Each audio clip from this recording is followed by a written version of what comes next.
Good evening, and welcome to the Board of Selectmen meeting for Thursday, December 5th, 2013. Bruce Rebuffo is not here tonight due to a family emergency. So our agenda tonight will begin with a public hearing for the addition of a manager to the Board of Managers for Legal Seafood doing business as Legal Sea Bar. We'll have a Hingham Affordable Housing Trust report by Chairman Tim White. We will then hear from our audit committee and the presentation of the financial reports. We will have a number of budget hearings, and I'll just highlight some of them. The Town Accountant, Bear Cove Park, Board of Health, Department of Public Works and the Landfill, Sewer Department, and our Project Engineering Office. We'll then talk about license renewals, and we have several hundred of those. And Paul's going to read every one of them. That's what you think. And we'll do some appointments to committees and selectmen and town administrator reports. So, let's move right to the public hearing for the addition of a manager to the Board of Managers for Legal Seafood. Would that be you? Come on up. Yes.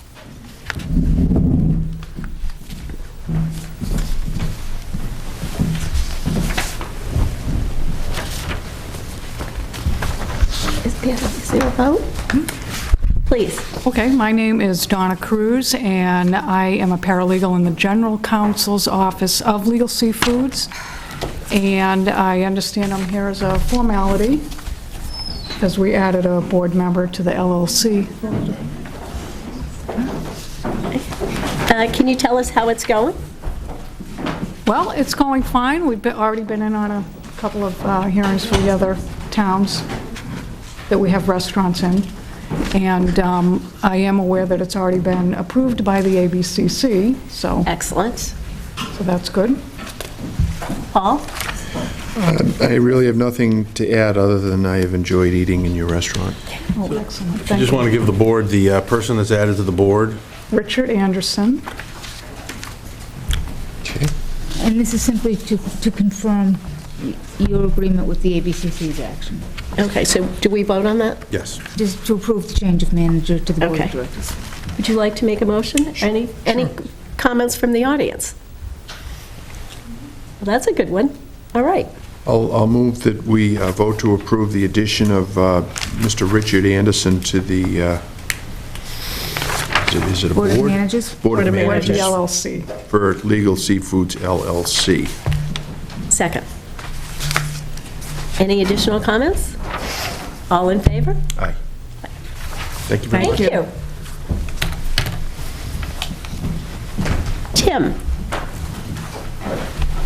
Tim White is chair of the Hingham Affordable Housing Trust, and he is here he was just here a little while ago to give us an update on a couple things, but now he's going to give us the annual update on what the trust has been up to. So, Tim? So, yes, and as I was here a couple of weeks ago, it probably will be a little bit repetitive, but given that this is our first go-around under the new article in our reporting to the board, it makes sense for us to come back and start the new process as an annual thing. I'm Tim White, and I am the chair of the Hingham Affordable Housing Trust, and just a very brief bit of background on the trust. It was created back in 2007 by town meeting.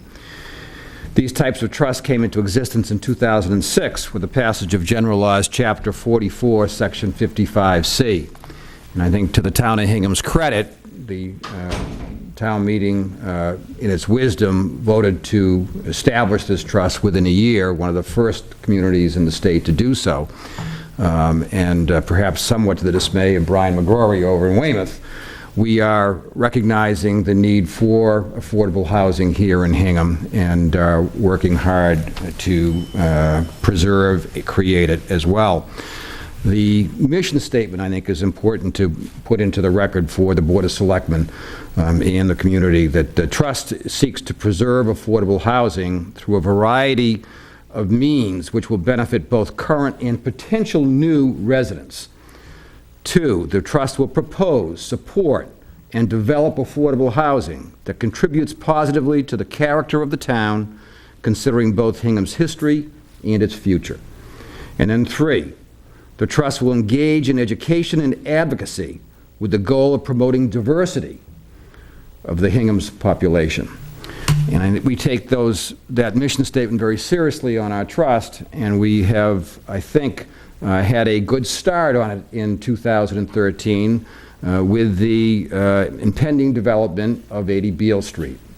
So I'll transition to what we've done in the past year, and perhaps even a little bit before that, and then tell you a little bit about what we plan to do in 2014.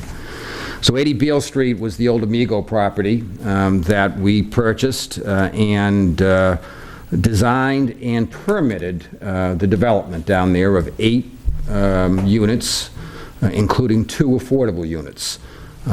We went through the DHCD to get the LIP application approved. We came to the town and got a 40B approved by the Zoning Board of Appeals. And I will say this in respect to the 40B, that's a phrase that has a tendency to create some negative reaction to it. But one of the comments at the hearing was that it was the friendliest 40B perhaps in the history of the Commonwealth of Massachusetts.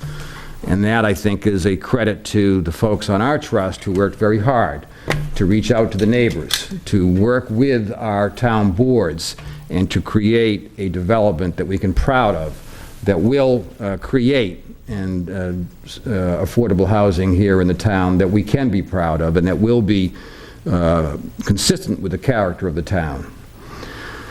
So that's sort of where we are. That 80 Beale Street is, we got it permitted, and we sold that to Craftsman developers who are, if you've driven by there, can see that they've already built a couple of units. In speaking with one of the principals last week, it's their anticipation to have all 8 units developed and sold by the spring of 2014. So that is exciting for us, and we look forward to seeing that completed in the spring. So that brings us to where we are today, and we have before us a challenge of developing the Selectmen's parcel, which is the property down off of Beale Street, about 10 acres of land that the town meeting passed a warrant article that asked that the Housing Trust develop that property for affordable housing. The warrant article has some conditions on it that I'll just briefly summarize for you, that it would contain somewhere between 20 to 40 affordable units, targeting individuals earning 50%, 80%, 100%, and 120% of the area's median income level. So it's going to be a little bit of a mixed market in there, but still very affordable.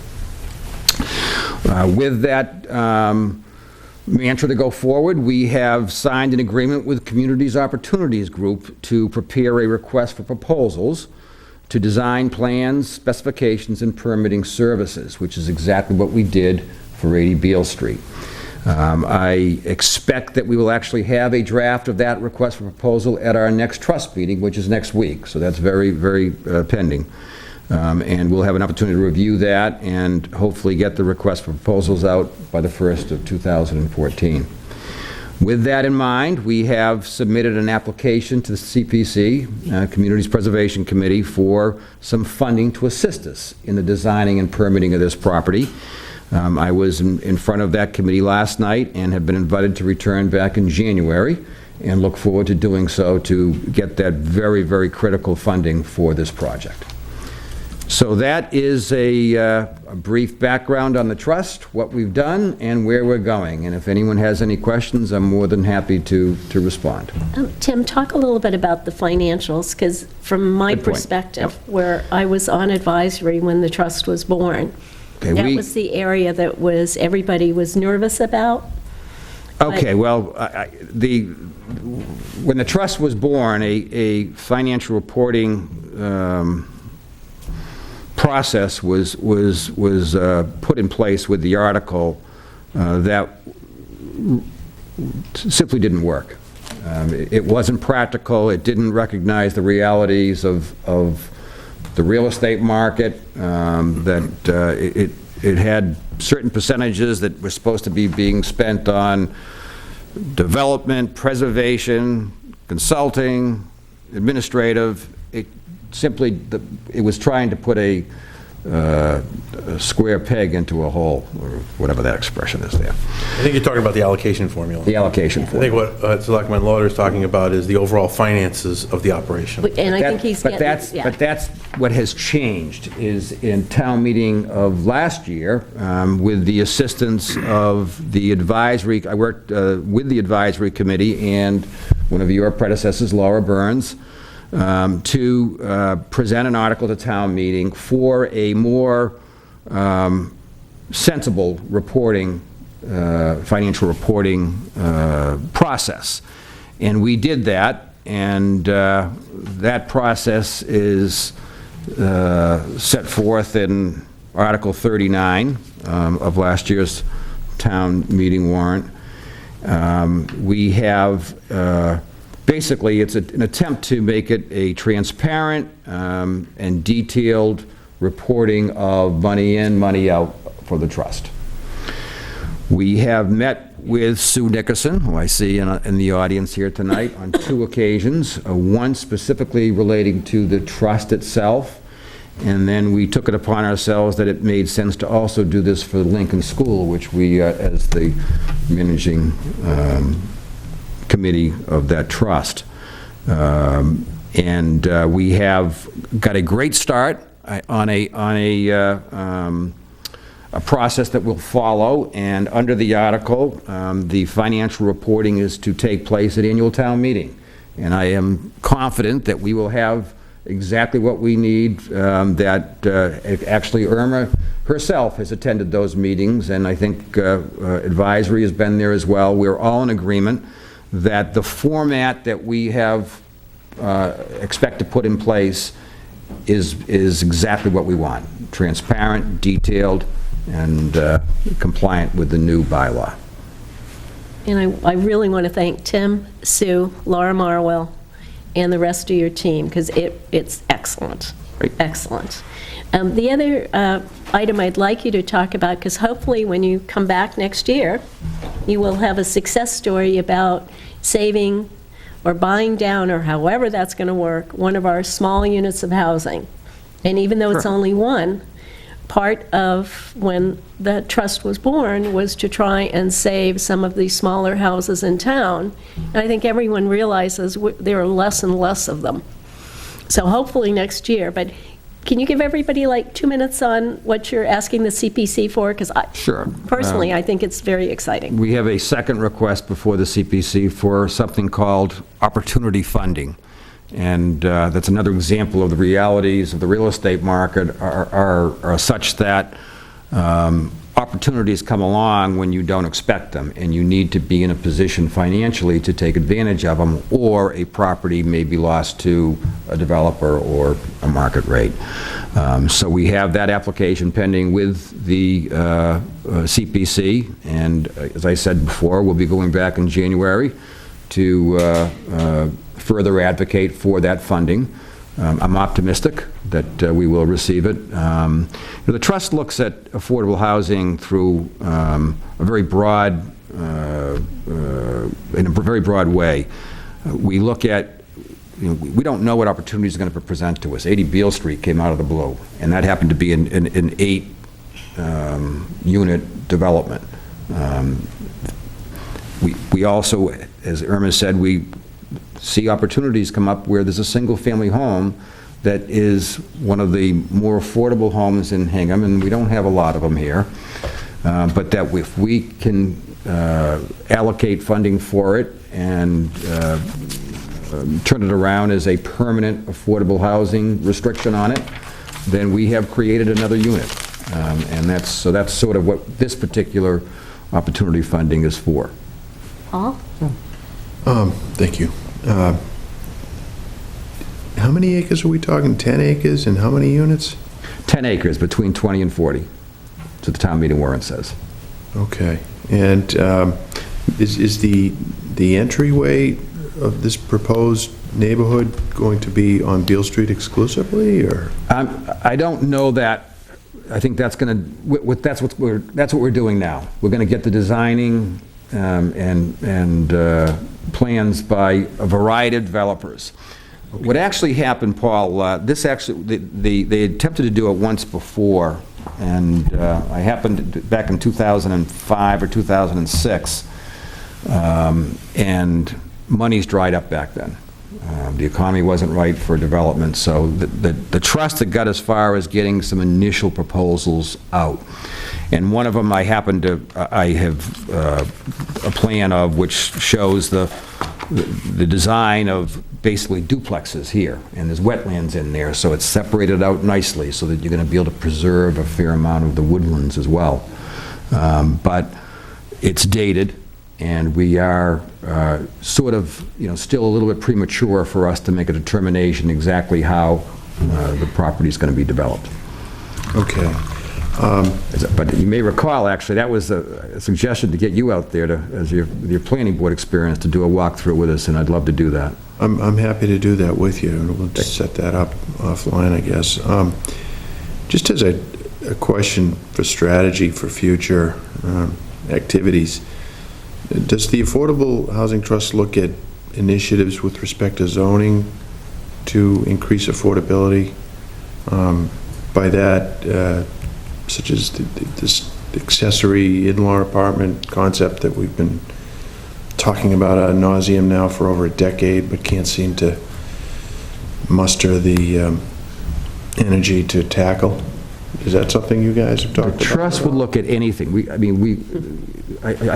kind of looked at the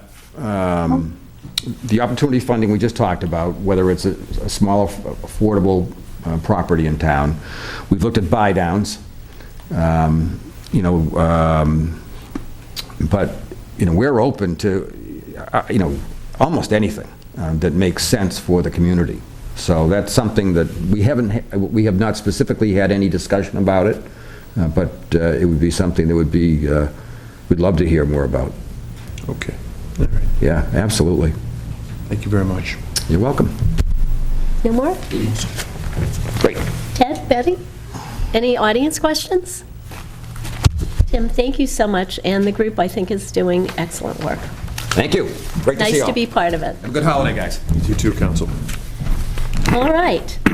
Now we're going to move to the presentation of our financial reports, and the Audit Committee, represented by its chair, Ed Gillis, Mike Nelligan from Powers & Sullivan, and Sue Nickerson.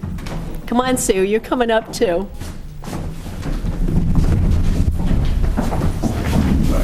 It's been quite exciting being part of this team. It's been a long time since I've been in auditing and gotten into the detail. So I'm duly impressed at the detail that this group has gotten into. And I swear Sue knows every number and where it is in the book. So Ed, do you want to start off? I will, thanks. So as you suggested, I'm here this evening to review with you the Audit Committee's annual report. By way of reminder, the Audit Committee consists of 5 members. We're missing tonight George Alexandros, who was the chair last year. We also have Josh Gregory, Jason Ryan, myself, and a to-be-appointed member to replace Lissa Tully, whose term expired. The town accountant and town administrator are also members, non-voting members, and Mike Barkley and Ted Joyce are liaisons from the advisory committee. Again, by way of background, the audit committee is charged, broadly speaking, with the responsibility to review the audit process, including the annual financial statements and other audit reports. Happily, the 2013 audit is now complete. You should have received the comprehensive annual financial report, which is this document here. I'll spend a couple of minutes on it in a moment. The federally mandated single audit report, and the Powers and Sullivan management letter. Our auditors, Powers and Sullivan, have issued their report on the annual financial statements. Their report follows kind of a standard form or a prescribed form, and it includes certain required communications. And so let me try to highlight the key points there. First of all, probably most importantly, it's a clean opinion. In other words, an unqualified opinion, the best opinion we can receive.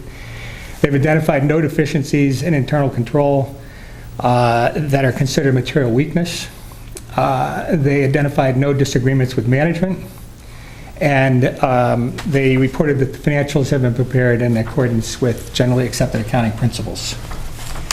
The CAFR report, this report here, follows a form which is similar to prior years. It begins with an introduction or transmittal letter from Sue and Ted, who as town accountant and town administrator respectively, give an overview and provide some context for the document. That's followed by a section on the auditor's report or opinion, which in turn is followed by a section entitled Management's Discussion and Analysis, which is, as explained, it basically digs into the financial statements in a bit more detail than the transmittal letter. That in turn is followed by the basic financial statements themselves and the footnotes. And then there's two other sections, one that deals with required supplementary information, and the final section which deals with a statistical summary of data that's presented on a comparative basis over time, and that I think the reader can find useful. There have been some technical changes in the presentation of the financials this year versus last year. These are really in the nature of conforming with Government Accounting Standards Board pronouncements, which change over time. And I would emphasize that in summary, the financial statements reflect the town's strong financial position. The management letter, which is this document here, is the auditor's effort to outline areas for improvement. Happily, and I think in no small part due to Sue and her staff, there are no new comments this year. It does provide an update on comments from prior years, some of which have been corrected and some of which warrant ongoing attention. I would characterize these as minor, and I think the audit committee is satisfied that they're getting the appropriate attention from the town accountant. The committee met 5 times during the course of the year. We reviewed the audit plan. We reviewed the remediation of the management letter comments. During the course of the audit, reviewed the audit status with Mike and his staff. And then finally, we reviewed the various drafts of the financials and the associated reports. I'd like to wrap this up by basically congratulating Ted, Sue, her staff, the many town employees, the elected officials, the committee members, for what was really a strong 2013. And I'd also like to congratulate Sue and her staff and others for receiving yet again a Certificate of Excellence for the 2012 Comprehensive Financial Report. Finally, we'd like to thank Mike and Jim Powers from Powers and Sullivan and their staff who worked hard throughout the year, were very responsive, and I think did a first-class job. Other audit committee members for their contributions, and the Board of Selectmen for your support. So thanks. And if there's questions that you'd like to dig into, the 2 experts are sitting next to me. I'm happy to say, but would be happy to address anything you might have. Do you want to do questions now, or shall we let Mike chat for a while? Oh, I'm fine with just listening. Mike, would you like to comment? It all sounds good so far. Thank you, Ed. Good job. I just dovetail on Ed's comments about thanking everybody in the town for providing us with all the necessary information that we requested, and just make a comment how professional everybody is in town, how well-run the systems are in town, how timely the reconciliations are done. It's a well-oiled machine, and we plan the audit to start in the spring of each year with transaction testing and reviewing and updating our internal control write-ups. And then the process just moves right through the summer, and by the end of September, we're done pretty much with all of the field work. We had our meeting at the end of October to discuss draft financials. We had the drafts of the CAFR, the management letter, and the single audit report all done for those meetings. And I'm not trying to pat myself on the back by any means. It's the town that gets all that information together for us and puts those financials together. So it's a pleasure working with everybody here, and I say that with knowledge of working with about 20 other communities in the Commonwealth, and this is right up there on the top of the list for sure. So. Excellent, good to hear. This is the smallest management letter in all the years, and this is all my Bell system years also, because I used to be very, very involved with the auditors for the stuff I handled. This is the smallest management letter, and most of it is just recapping last year with no new surprises. So it's really a credit to all of you, and also to Power and Sullivan, seriously. And Miss Sue, would you like to say a couple words? A foot from the microphone. Basically, I want to reiterate everything everybody has said, and to thank the Audit Committee and Powers and Sullivan. It has been a pleasure and a privilege to work with both committees, Board of Selectmen and Powers and Sullivan. Their staff is just unbelievable. And that management letter, we will be striving to have all the prior year comments. Every year we'll be just picking at it, and it's just a revolving account that we will be striving to get everything all done. And I thank everybody for all their help, every department. I can't believe the jump that you made in both the Affordable Housing Trust and the Country Club, because those are now really non-issues. Do you all want to talk a little bit about what you're going to do for next year and the areas we might expand on, like OPEB and... Well, very briefly, probably the single biggest issue in the financial statements in the context of an impending liability is the pension and the other post-retirement employment benefits. And the town, as I understand it, is ahead of most of the pack in that, or is certainly doing a good job when compared to other municipalities. I'm not sure that's the right company, but it's certainly at the top of the heap. But it's an item that we just collectively need to keep our eye on. It's very difficult to estimate. There are lots of judgments, and the numbers are very large. And it's not going away anytime soon, and I think we would all expect that the accounting requirements will continue to get more and more onerous as time goes forward. Ted, Sue, the Board of Selectmen, the Advisory Committee, from what I can gather, are all over it. So this is not eureka or new news. The other item that we dug into this year in a little bit more depth, and Sue did an outstanding job at getting it started, is what the auditors have been characterizing as a fraud and risk assessment process. And this is kind of acknowledging that the annual audit is really based on materiality, and it's not explicitly getting at what could go wrong in a immaterial kind of context relative to cash or assets walking out the door, or poor behavior. And while there is no bulletproof way to address that, an effort was made to identify the various departments, circulate a controls-based questionnaire to the department heads, asking them to complete the questionnaire. The questionnaire is really organized to raise awareness around the importance of keeping good control around liquid assets, largely. Sue reviewed those, policed them, and I think our plan next year is to pick a couple, or Sue's plan next year is to pick a couple and dig into them in a little bit more detail.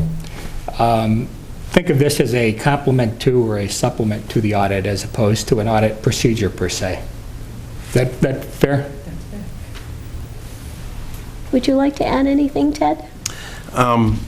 As you know, I have a little bit of background preparing comparative annual financial reports. Really? And, you know, I have to say, I really feel comfortable and proud of the work that Sue and her office has done. And it's not just this, but, you know, Sue has brought her whole office along. What most people don't know is that one of my greatest fears about promoting Sue into her position was I was going to lose Sue from her old position. And Sue has very adeptly brought on new staff and brought them up to the speed of level to be able to do this kind of work. And to be able to get into the areas where, you know, very few towns are in terms of the fraud and assessment risk profile, where we're re-examining ourselves department by department to see, all right, we think everything's going okay, but what could go wrong? And how should we think about putting in controls ahead of time? Sue's ability to meet with the departments and have that discussion in a way that is non-threatening and elicit good information from them is exceptional, and I want to thank her for that. Paul? I would like to add my thanks as well. Thank you very much. No questions? Awesome. Sue, if somebody wants one of these, do we charge for them? Where can they get them? And They can get them in my office, probably after the holidays. Charging for them is a very good idea. Given that we have a couple boxes for every year, I'm not so sure that'll be a moneymaker. It's also available online for people who would like to peruse it in that fashion. it is a wealth of information for people that really like to digest the numbers and look at Hingham by the numbers. And there's all kinds of stuff in there about who's our big employers, tax rates, who pays us the most taxes, just a wealth of information on debt service, everything you can think of, and then some. So I thank you all very, very much, and I thank Sue. Great, thank you. Cool. Thank you very much. See you in about a year. Okay. Okay, now we move into our budgets. Do we have any votes that we could do now? I don't see a vote on the agenda to accept the audit. Is that, So I think ordinarily the board votes to accept the audit. And the financials? Financials from the audit committee, so I think. Healy, would you like to? So moved. Second. All in favor? Aye. Aye. There you go. Thank you very much. Night, happy holidays. Okay. And it just occurred to me that what a great segue we should make the financials right before each budget cycle to begin, because great financials begin the start of a budget process.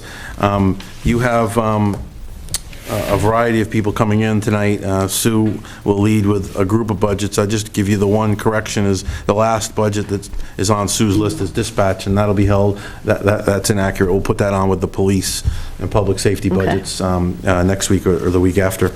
I'll just give you a brief overview of the budget and then ask Sue to come up. You have your budget books in front of you on page Roman numeral, I think it's 14. Did you tell Paul, by the way, you give a quiz at the end of this? Listening closely, Irma. That would be really cruel, because this stuff is, first time you see it, it's pretty overpowering. So on page 14 is the beginning of the 5-year forecast. What this document, this is the core document to begin our budget process.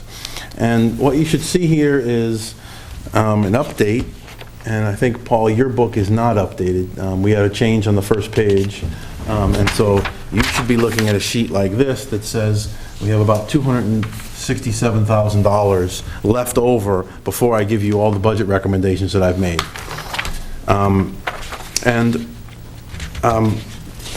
What I'll do is give you recommendations for all non-school department budgets. The school department is maintained in the forecast at a 2% allocation. And so where we start today, and I know, Irma, you've done quite a few of these, this is a rather unique budget process to begin with a surplus of about $270,000. Normally, we're in the hole by about $500,000. So I have, in the preceding several pages are my recommendations to you, and they're laid out, they start on page Roman numeral 8, and they, as a spreadsheet, and several pages before that are the overview in a textual format. I'd just like to highlight a couple of items that I did not recommend in this budget. And I highlight them only because as money becomes available in the budget process, these would be priority items for me to recommend back to you as additions as the budget process develops. The police department was reduced in salaries of $150,000 for overtime. And, while we did add officers last year, this is a pressure point. Mike is indicated to me that it's something he's going to strive to accomplish, but I do think that this will limit some of their training abilities that they had hoped to get to. The other reduction is in the Department of Public Works. I recommended 2 of the 3 positions. And again, this is an attempt to handle more work within the Department of Public Works, manage more athletic fields, manage more of the islands, the harbor, et cetera. And so as we prioritize that work, and Randy will get into that a little bit more in detail, the ball fields will be one of his highest priorities, the harbor, and then the islands, and then the forest, town forest in that area. And so the ones at the bottom are the ones that are probably going to get a little less attention unless we can get back to that 3rd level of person. So that would be the next position I'd be looking to add back if I could.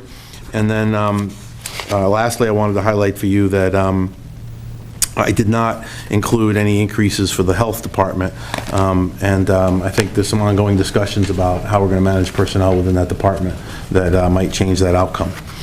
And with that, I'm recommending to you a budget for, an operations budget for fiscal 2015 of $92,872,405. Excellent. Come on. So the town accountant handles a large number of budgets, and she'll start out with the town accountant, followed into each of the areas. I'll give you a brief highlight and then ask her to address the fine points. The town accountant's budget appears in your budget book on page 6. 6. And the only additional request that came out of this department that I funded was $42,000 for information technology that will allow us to hire a firm to help us develop and manage a technology plan, bringing us into primarily into the social media market. We have on the docket a website redevelopment. We're at about the 15-year mark on our website, and it's time to renovate it. But before we do that, we want to make sure that it's consistent with our goals on technology. We're going to try to engage a consultant a little before the beginning of the fiscal year to give us that technology plan so that you folks can have a chance to opine upon the direction that we will take with entering into social media. A significant number of people in the community use those mediums to communicate. We don't. And so we're missing that communication. By no means do I want to suggest that we're going all electronic, because there's a lot of people who don't use electronic, and we're going to have to manage both, because that's our responsibility to communicate to everybody. So you want to go over any part of your budget that you'd like to highlight? I didn't go over any of the numbers, so you can... Okay. Town accountant's salary will be $367,487. the whole department's budget. So, not the town accountant's salary. You don't get that personally? In case anyone Down had the a- accounts department. You're worth it, Sue. Well, thank you. The increase in the salaries is between contracts and step increases, and one additional person going on longevity. Town accountant department's expenses, we're level funding at $12,555. The audit, we're level funding at the $55,000. I'll just add that it shows a reduction here because it's coming off of the revised budget, and we had added $7,500 for a special audit last year. So it's really a level-funded budget. And the IT budget went from 123,714 to 169,543 in 15. And basically, there are a few items in the IT budget that have dramatically increased. One is for the spam archiving and filtering for the web for Vision. It's the upgrade for the assessors reval, and the new phone system that we'll be putting in, and new permitting for the community planning. All are additional items that we now need to add into the IT budget. Other than that, everything else is basically level funded. If you have any questions? I did not include any of the IT items as additional requests because they're all part of maintaining level services. I'm really shocked at how much, well, and I shouldn't be, how much the service agreements have gone up, because this was going on in the 90s, and there's nothing you can do about it. No, there is not. Other than buying new software. Well, then you go through Or the 10 times the training. cost. Correct, and then you have to retrain everybody, and it's ugly. The one addition is the permitting software, which is part of the regional grant that we've applied for. The following year, we'll have to maintain the software and pay the maintenance agreements. Now, does that software exist, or it's going to be developed? It does exist. Okay. You know, they've rolled this out through most of the Cape. I understand it. You know, the software agreements, you know, as you know, over the years, you and I have chit-chatted about, you know, the unfairness of some of these increases. But if you don't have a substantial or a fair support agreement, then your products are going to slowly wither and die. And we've seen a number of I products. was going to say, we've been there. Yeah, I mean, the police department, you know, we moved to a new system for The their... building department Their CAD, software? because Microsys, their former company product, started sliding. And so they can't develop new technology if we're not going to be paying for that through the maintenance agreement. So there's a double-edged sword to that. As much as we decry the increases, they're somewhat beneficial to us. Paul? I think I'm all set. Nice job, Sue. All right, the reserve fund is the next budget. It appears on... Page 5. Page 5, thank you, Betty. And it is level funded from last year. If you look at my summary, on page 8 of my summary, you'll see it does show a 9.45% increase.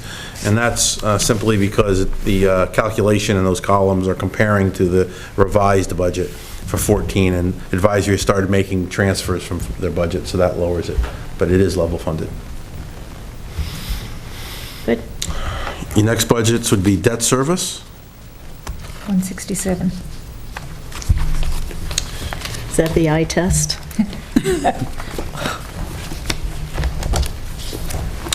I mean, these budgets are straight from the debt schedules, so. Yeah. We have begun to build in some numbers for potential future projects that, you know, you are under consideration for, very nominal amounts. I think, what is the number we have for short-term borrowing for next year? About 25,000? 25, yeah. We added about 25,000 for short-term borrowing. This would be the fire trucks or any of the repairs and things that you've talked about. And we've, you know, used an estimated number for what we think those costs would be. But other than that, these are all off the schedules. One thing we will have to discuss with debt service in conjunction with the advisory committee is whether or not we're going to be issuing long-term debt for the school. the middle school, or whether or not we're going to stay in the short-term debt market and assume the risk of higher rates down the future for the, fairly significant advantage of lower costs. So we can either go out and borrow right now at 2.5, long-term for 18 years, or we could continue to stay in the short-term market at 0.2%, and, make the equivalent payment to principal. So we're working on some analyses for you to see that and have that discussion. These budgets won't be affected by that, that discussion. So. The housing trust funding, is that Lincoln School Apartments? Yes. Okay. And if you're looking at the color-coded Yes. page, you can see that, I think it's the item in red that is the general fund and the general government's debt. All the other color-coded items are paid for by other entities. So I believe the green one is the country club, and We're still doing the irrigation system. yeah, that'll run for another 7 or 8 years. Wow, It's a 15-year note, right? 15-year note? wow. 2003, so that'll run to 20. Good job. Paul? No questions. All right, our next budget would be, it's under Sue's category, but I really handle this as contributory group insurance. I am, Page? 171. it's 171, but actually, you know what, it'd be better to look at page 8 for this one, the Roman numeral 8, right here. Okay. Just one more ahead of that. You can just see the trend here. In fiscal 2013, we expended 6.2 million. We budgeted 6.3 million in 14. We think that budget will be sufficient to cover our healthcare expenses for this year. We ordinarily forecast a 10% increase, and what I'm seeing is that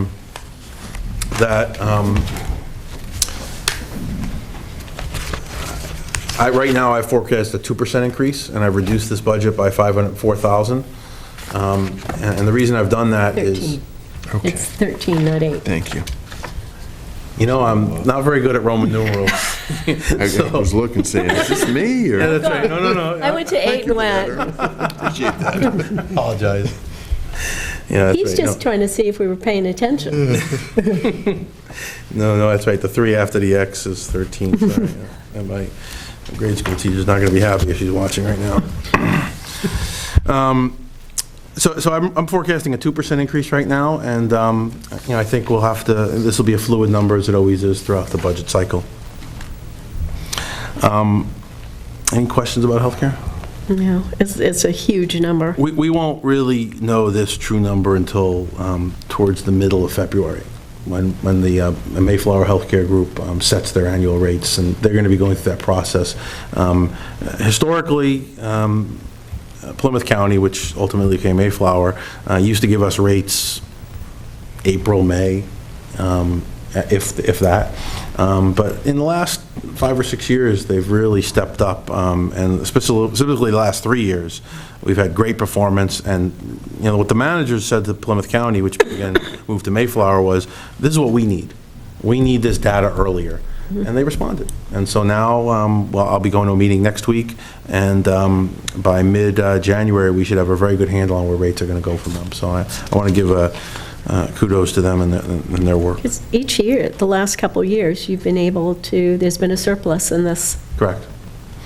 One of the areas that Mayflower is looking at as a way to mitigate costs is whether or not they want to offer another health plan as an option. Not a replacement, but as a third option, and it's a high deductible, low cost plan.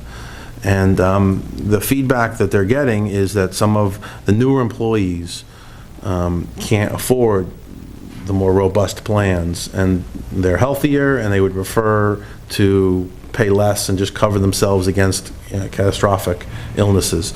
So they're examining what effect that would have on the whole pool of the self-insured population, and whether or not, if they offer that, we have a very large number of new employees within the last 5 years that may look to that as an advantage and a cost reduction for themselves personally, which of course would flow to us too. So, Question on the workers' comp. Is that calculated? that's the next budget. So are we ready for that? Yes. Okay. I noticed it's gone down, and I'm just curious, is that because there's less claims, or? Seems to be going the other way. Well, as that's opposed- Sue's budget, so I'll let her take that. I'm looking again at page 13. And we use a workers' trust fund for this, and we're requesting $250 this year. So why don't you go over the histories? Okay. Many years ago, the Workers' Comp Trust was in a deficit, and instead of adding it to it the very next day, the next year, we decided to do it in increments. Right now, the Workers' Comp Trust has a very healthy balance, so we decided, in light of last year, when we needed extra money somewhere else, that we would take a lower budget. And right now, we are doing very well. As a matter of fact, we did transfer $118,000 this year to complement capital outlay. So the way this is a great segue, and we might want to just jump around on our budgets and go to property and casualty insurance next, because these two budgets we handle through trust funds. They're cyclical in nature, and they're somewhat arbitrary in terms of their cyclical nature. So things can be going well in the economy, and all of a sudden you can have a couple of worker accidents, and so it's not tied to anything specific. So naturally, when you have something like that, you're going to see peaks and you're going to see valleys. What we decided to do is find what we thought was the midpoint of where our annual expenses were year after year, looking at 5- and 10-year averages. We created a trust fund. We annually deposit the appropriation into the trust fund, and then we pay bills out of that. So we build up surpluses. In the case of workers' comp, we have a surplus now. We are self-insured for workers' comp for all town employees. Conversely, on the property and casualty, so we'll get to that in a little bit, we've had surpluses there for many years, but we've had a run-up of claims. So now we're seeing some impact, and rather than immediately move the budget up, we're increasing it modestly and trying to work those numbers down. So it allows for budget moderation. The reason I bring that up is this is the core part of the discussion you'll be having next Tuesday with advisory and the SPED working committee in your joint meeting, and one of their proposals is some type of a trust fund to begin trying to smooth out the swings in their out-of-district tuition costs. And they looked at these two models as very successful ways that we've managed on our side. How do you deal with, sometimes we've had some horrific injuries for our workers, and, we've had years where we had no problems whatsoever. Well, if you had a catastrophic loss, is there a policy of insurance that kicks in after a certain point? No, we pay. We pay. So, and we're of the critical mass size that's worked for us. I think if you just look at these numbers, the town was paying in workers' compensation premiums, I want to say back in the 90s, they were paying close to $400,000. So, we've really worked that down by managing our claims. Is there a third-party administrator? We have a third-party administrator. Oh, okay. They rate the claims. Okay. They help us get our employees back to work. I know that Betty was actually doing this when I got here, and and she had just started, I think, a year before or so, and the town hadn't followed up as quickly on accidents, and once an employee stays home too long with an injury, it becomes harder and harder to get them back to work. And so you have to be proactive from day one, and most people do want to come back to work. If you can help them get healthy and get better, and that's been our experience, and it's been very positive. All right. In round numbers, how many people do we have out now on workman's comp? And if you don't know, that's fine. Permanent? Half a dozen? Well, throughout the year, we'll have more than that, but permanently, what do we have now? Permanently, we have two. Two, okay. 2 long-term permanent That cases. speaks very well also. And are they paid out of this fund? Yeah. In perpetuity? Yep. So we know going in that, I think that's about a 90. combined, yeah. So, Advisory takes this apart totally. So this is really good news compared to what on the outside world. And then we just switched to a different urgent care. Correct. facility that I hear For pre-employment is physicals and urgent care, fabulous. because we felt that we needed to upgrade that resource, and I credit David Basler with working He's through that. done an amazing And job. who is that? Right now, we're using Wellness. It's the place on Route 53, right? Yes, Is it the one at 53, urgent care? yes. I think, I can't remember the name of at it. Quincy but Medical. The feedback is they're excellent. They came with great recommendations, and I would second what you just said, Irma, that we're getting very positive feedback from them. So good for David. You want to segue into property and casualty? I know we're skipping over unemployment and Medicare, but they were together, so. Okay. But here's the other Roman side. numeral Same page place, would that same be? place, same Okay. place. It's at the bottom of the page, actually. 915. Okay. Now, as workers' comp is doing Glasses on for this one. is doing very well. The building insurance, the property insurance and liability is not. In the past several years, we have had several very big losses, and our premiums have gone up. We are now going to be working with a committee and our agent to try to find for the next coming year a better way of handling the property and liability insurance, different ways to save money. It's Who's just a lot. defending these claims? All right, well, before, the insurance company defends the claims, and they use a variety of insurance companies. Right now, they're using, I think, Pertino Davis. Oh, sure. Yeah, And John they're- Davis. And Adam Sims is handling one of the cases. But as Sue indicates, it's a combination of vehicle accidents that we've had and litigation that we've had that they've defended. And the premium, if you can see out in the far left, 381, the premium was a little below that, I believe. And what's the premium for 14? 499,000. So, you see that $100,000 increase. The premiums come in too late for us to go out and bid these. So we have to be proactive of bidding. And what Sue is doing right now is working with an insurance advisory committee that the board had set up, I think, 4 years ago. Harry Way, George Ford, and I believe Bruce Thompson. Two of them have significant insurance experience, and George Ford has insurance experience through his legal practice. Sure. And they help Sue review policy limits to see if we could adjust our limits, our deductibles, to manage this, but we will certainly be going through a bid process this year because these numbers are just a little too high not to allow us to do that. So even though we're asking for these numbers, we'll see what the market gives us in a bid.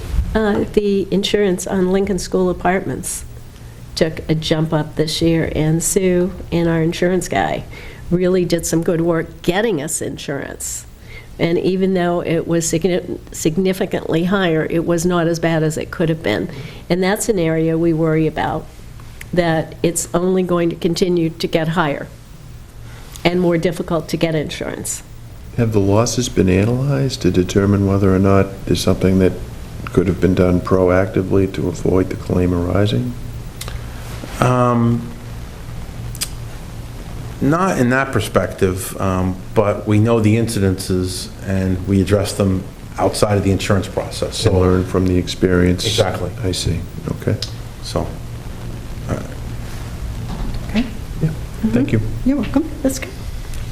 you want to go back and do unemployment and Medicare? Yeah. And then my favorite, OPEB. Oh, that actually should have gone with health insurance. Well, It's we right can- underneath. We can stay here on all this page for the rest of these budgets. Okay. Unemployment, I am going to level fund at the 50,000. There are still some loopholes in the unemployment insurance that legislation is trying to close. Well, at the risk of a silly question, these are people that the town discharges in the employ? Yes. Yes. So, just some background here.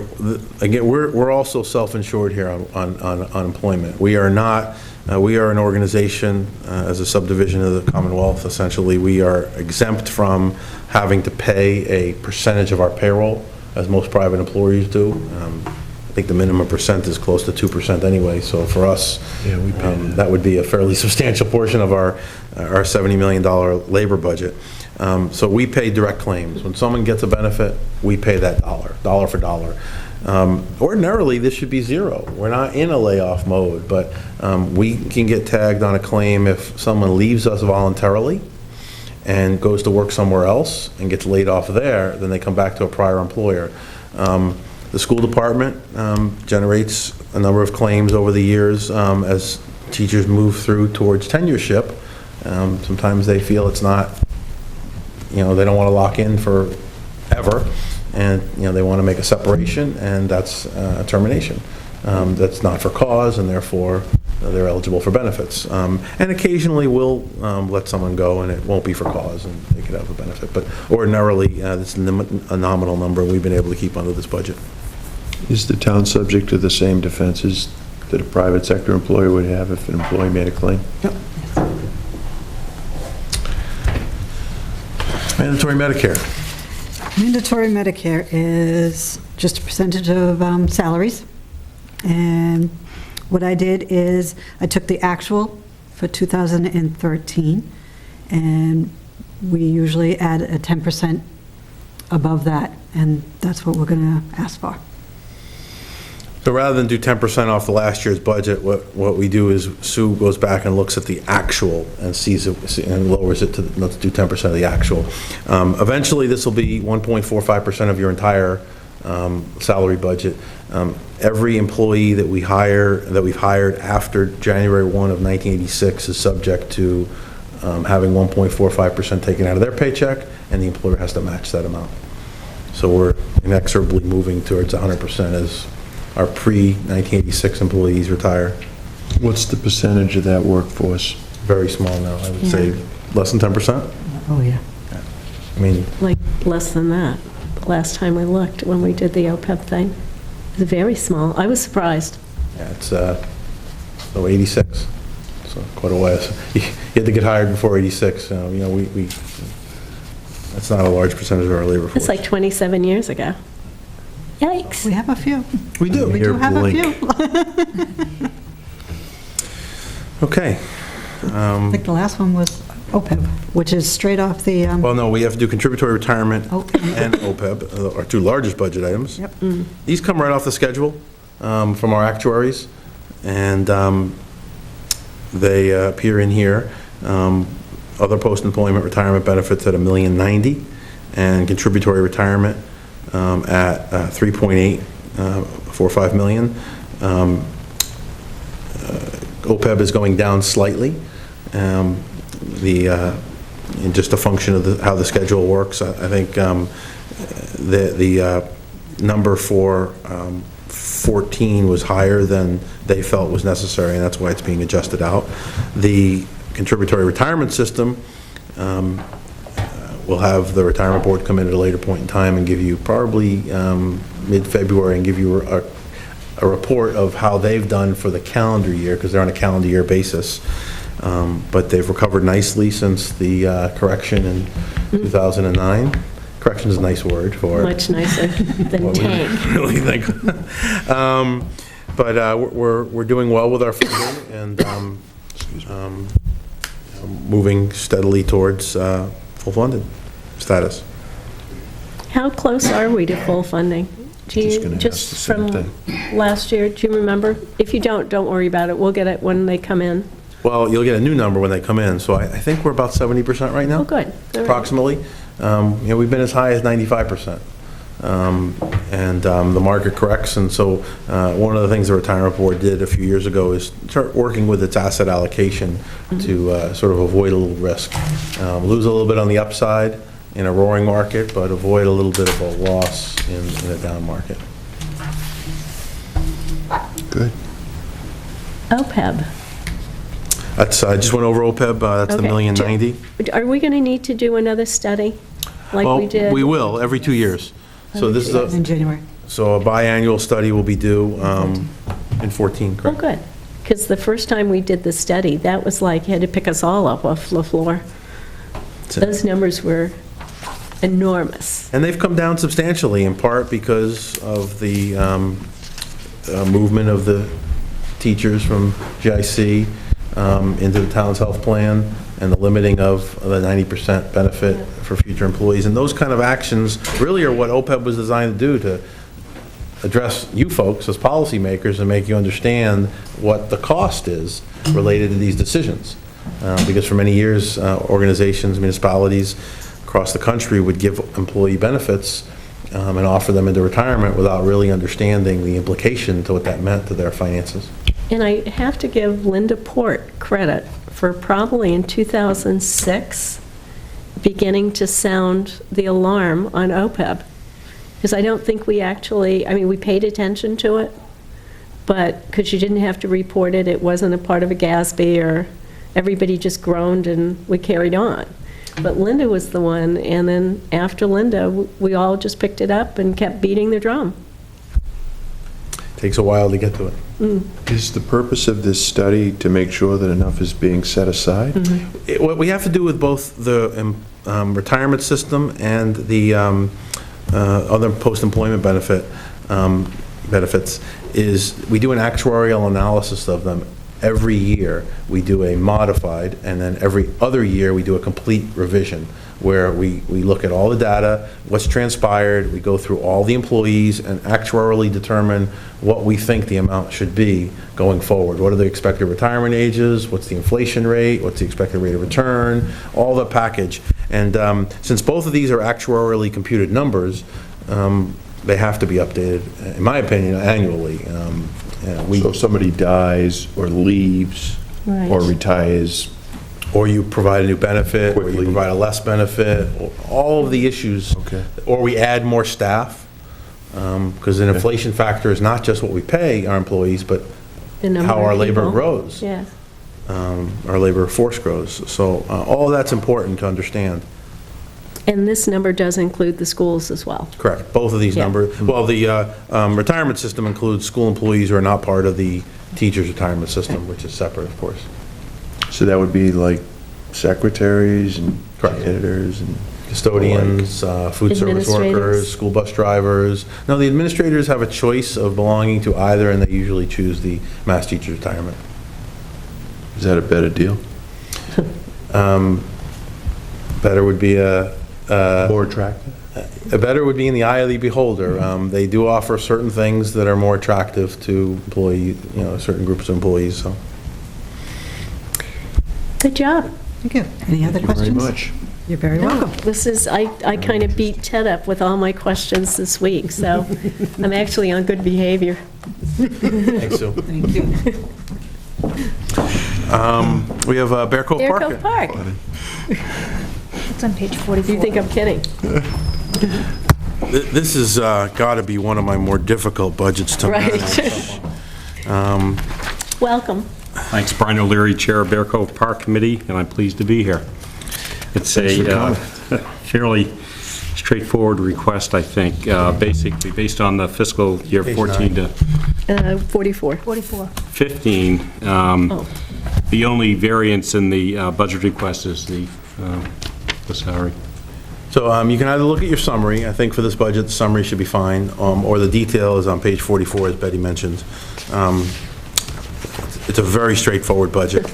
I have recommended the additional request of $2,500 that they've asked for, and I will let you explain it. Sure. So basically, the base budget, as I said, is in line, level funded from fiscal year 14. The difference being approximately $300 for the salary increase, but we did request an additional $2,500 for a one-time purchase and installation of a hydraulic lift gate for the Ranger's vehicle to help to facilitate the loading and unloading of equipment in the park. It has we get surplus equipment from the highway department, so typically it has a fold-down lift gate, and it doesn't really facilitate loading heavy things. So we did do some preliminary shopping last year to get some idea of pricing and things of that sort, and we feel the $2,500 would be sufficient. How old is the vehicle you want to put this on? Well, it could be removed. So it can be for a future reused. vehicle, it would be uninstalled and installed in a new vehicle. Typically, I'm not sure how old the current vehicle is, but it works very well in the park and on trips to the landfill. I don't know that you'd want to take it to the Cape or... I was going to say, normally you other all places. aren't the beneficiaries of anything that you would want to take on the road. No, I don't think it would have a high resale value if we were to try to recover some funds from it, but it's perfectly functional in the confines of the park and certainly to get the town facilities. We cycle out one of the DPW vehicles to Bear Cove Park when DPW is ready to move it on. And Generally Randy- speaking, when DPW is ready to move it on, it's really achieved most of its useful life. So these guys are really milking something that's... And Scotty's wonderful Last at taking care of it, but... He is. You have a let's- great Let's ranger. just say it's the equivalent of a handyman special. I would say that that's appropriate. I'm surprised the ranger's salary didn't go up. Yeah, we based it on the projection we got from the town account. It did go up $325, but I'm not sure if that's based on the step or... I can... Am I not, like, reading it correctly? Because it looks, 14 revised budget and 15 request is the same. Yeah, because this is a maxed-out position. The ranger's been with us a number of years, and so it's the same number of hours, and so there'll be no step increases. It's job satisfaction. With a truck that barely Right. runs. And a lift coming up. A lift gate could be that might be an added incentive, but... You know, is there anything, Brian, is there anything else that Bear Cove Park needs? Because Well- periodically, you know, I hear things that they could use more equipment, or they could use this or that. Sure. I think like most town agencies, we're trying to be good stewards of the funds that we get. I think the challenge is that we have a lot of donated services and donated funds as well, and I think that helps to bridge the gap. One thing that Ted and I had a chance to talk about was the parking lot's probably going to be in need of repairs. Now, that's something that the park wouldn't necessarily fund, but, you know, working with Randy, get on a schedule that we could, replenish part of that. But other than that, it's fairly low maintenance. There's not a lot of equipment there. It's mostly, natural things. The paving inside the park is something that we're probably going to have to think about long-term. Some of the roadways have been corrupted by tree roots and things of that sort, and it could lead to somebody tripping and falling, or needing to be cut back and patched at some point in time. But other than that, no. I mean, a modest request. I know I've got 2 projects for Bear Cove Park on the list that I keep for Gold Awards and Yes, Eagle yeah, Awards. yeah. And one of them is to redo a garden. Yes, yeah, so the Triangle Garden is one. Yeah. The second one that we had talked about, and we're looking for some support from the Boy Scouts if possible, is to improve the trail markings even on the major trails, because I myself, when I'm in the park, have always thought, well, gee, what would happen if you had to call for emergency help? Even as well as I know the park, I don't know that I could adequately describe to a dispatcher where I was or, where the problem was.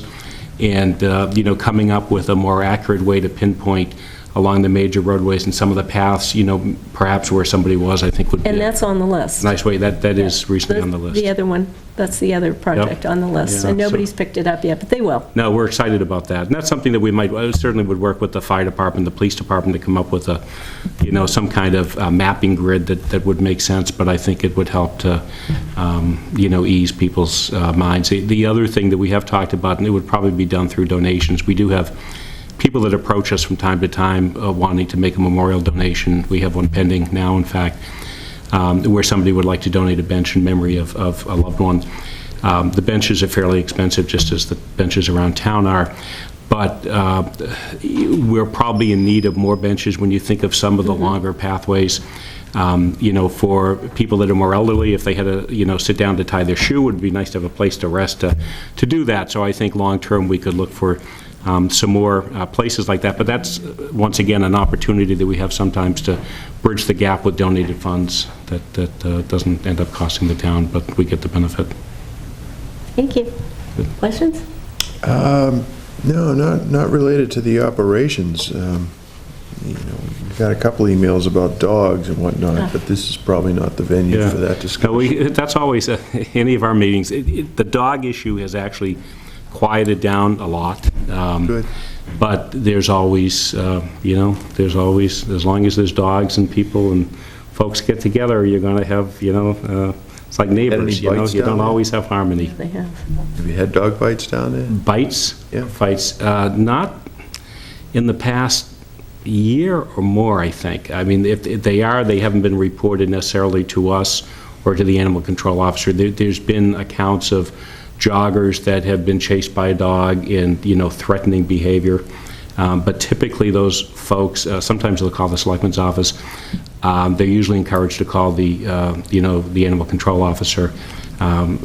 If it gets to that point, typically, you know, they're encouraged to call us as well. But I haven't gotten at least in the past 6 months, and don't remember anything significant in the past year. You do hear on the scanner every once in a while, the call for Leslie to come Yeah, for to the unruly park. dogs. Yeah. Yeah. Yeah, I think we put in some new rules about a year and a half ago. I think the other thing that we did, one of our budget items, is actually for other contracted services.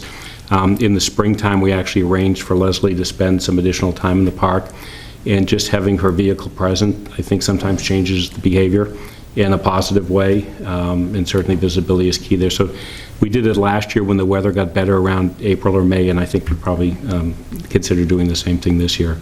It helps to set the tone, I think, as the season gets off. Great. Good. Thank you so for much. doing. Thank you. Thank you for doing what you do. Thank you.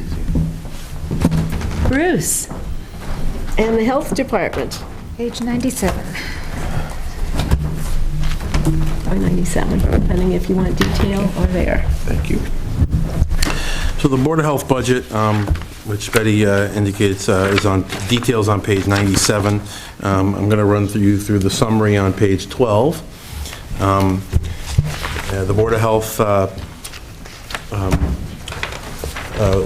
salary payroll budget request was $296,870, with an additional request of $79,75. As I indicated to you, this would be one of the items we'll come back and visit.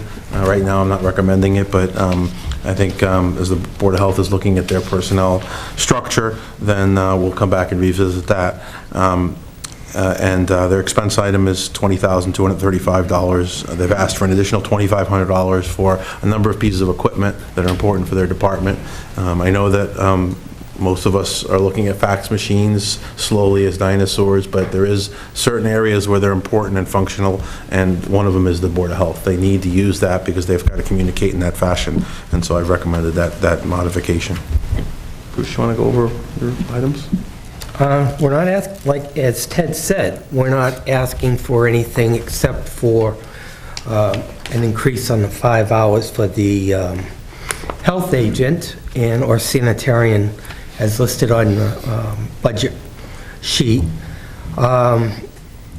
We would like to get that position back up. We've been looking at the economy and the number of people that are coming and going, and septic systems and building permits that have been generated as a result of the more favorable economy. And everything else, as far as personnel, we just have one person right now that is looking for a step, so that's primarily what everybody else, we're all old now, so. You hate when that happens. I know. We refer to that as maxed out. Yeah. Reach top step. No more Yeah, meaning steps. you're old. But we do have one employee that is, I believe, reaching her last step also. So it shows that people like working Around. downstairs Yeah. in the health department. We all get along, and it's a good lot of fun and enjoyable. Very good. The fax machine, just to elaborate a little bit more on that, obviously, we have the public health nurse who has to deal with all types of medical issues and the HIPAA law and that sort of thing. So it's, as Ted said, necessary for us to have a secured fax machine. Do you have a shredder, too? Yes, we do. Okay. The fax machine we have right now is a good 10 or 15 years old. It is a dinosaur, and as we were looking to replace things, we said, well, the copier that we have, which is also, in the long run, saves the town a lot of money because we have to have the secretary constantly going out of the office down to the big one. We use the big one for large copying projects, but... Where's that? Where's the big one? Down the hall. Down in the treasurer's office.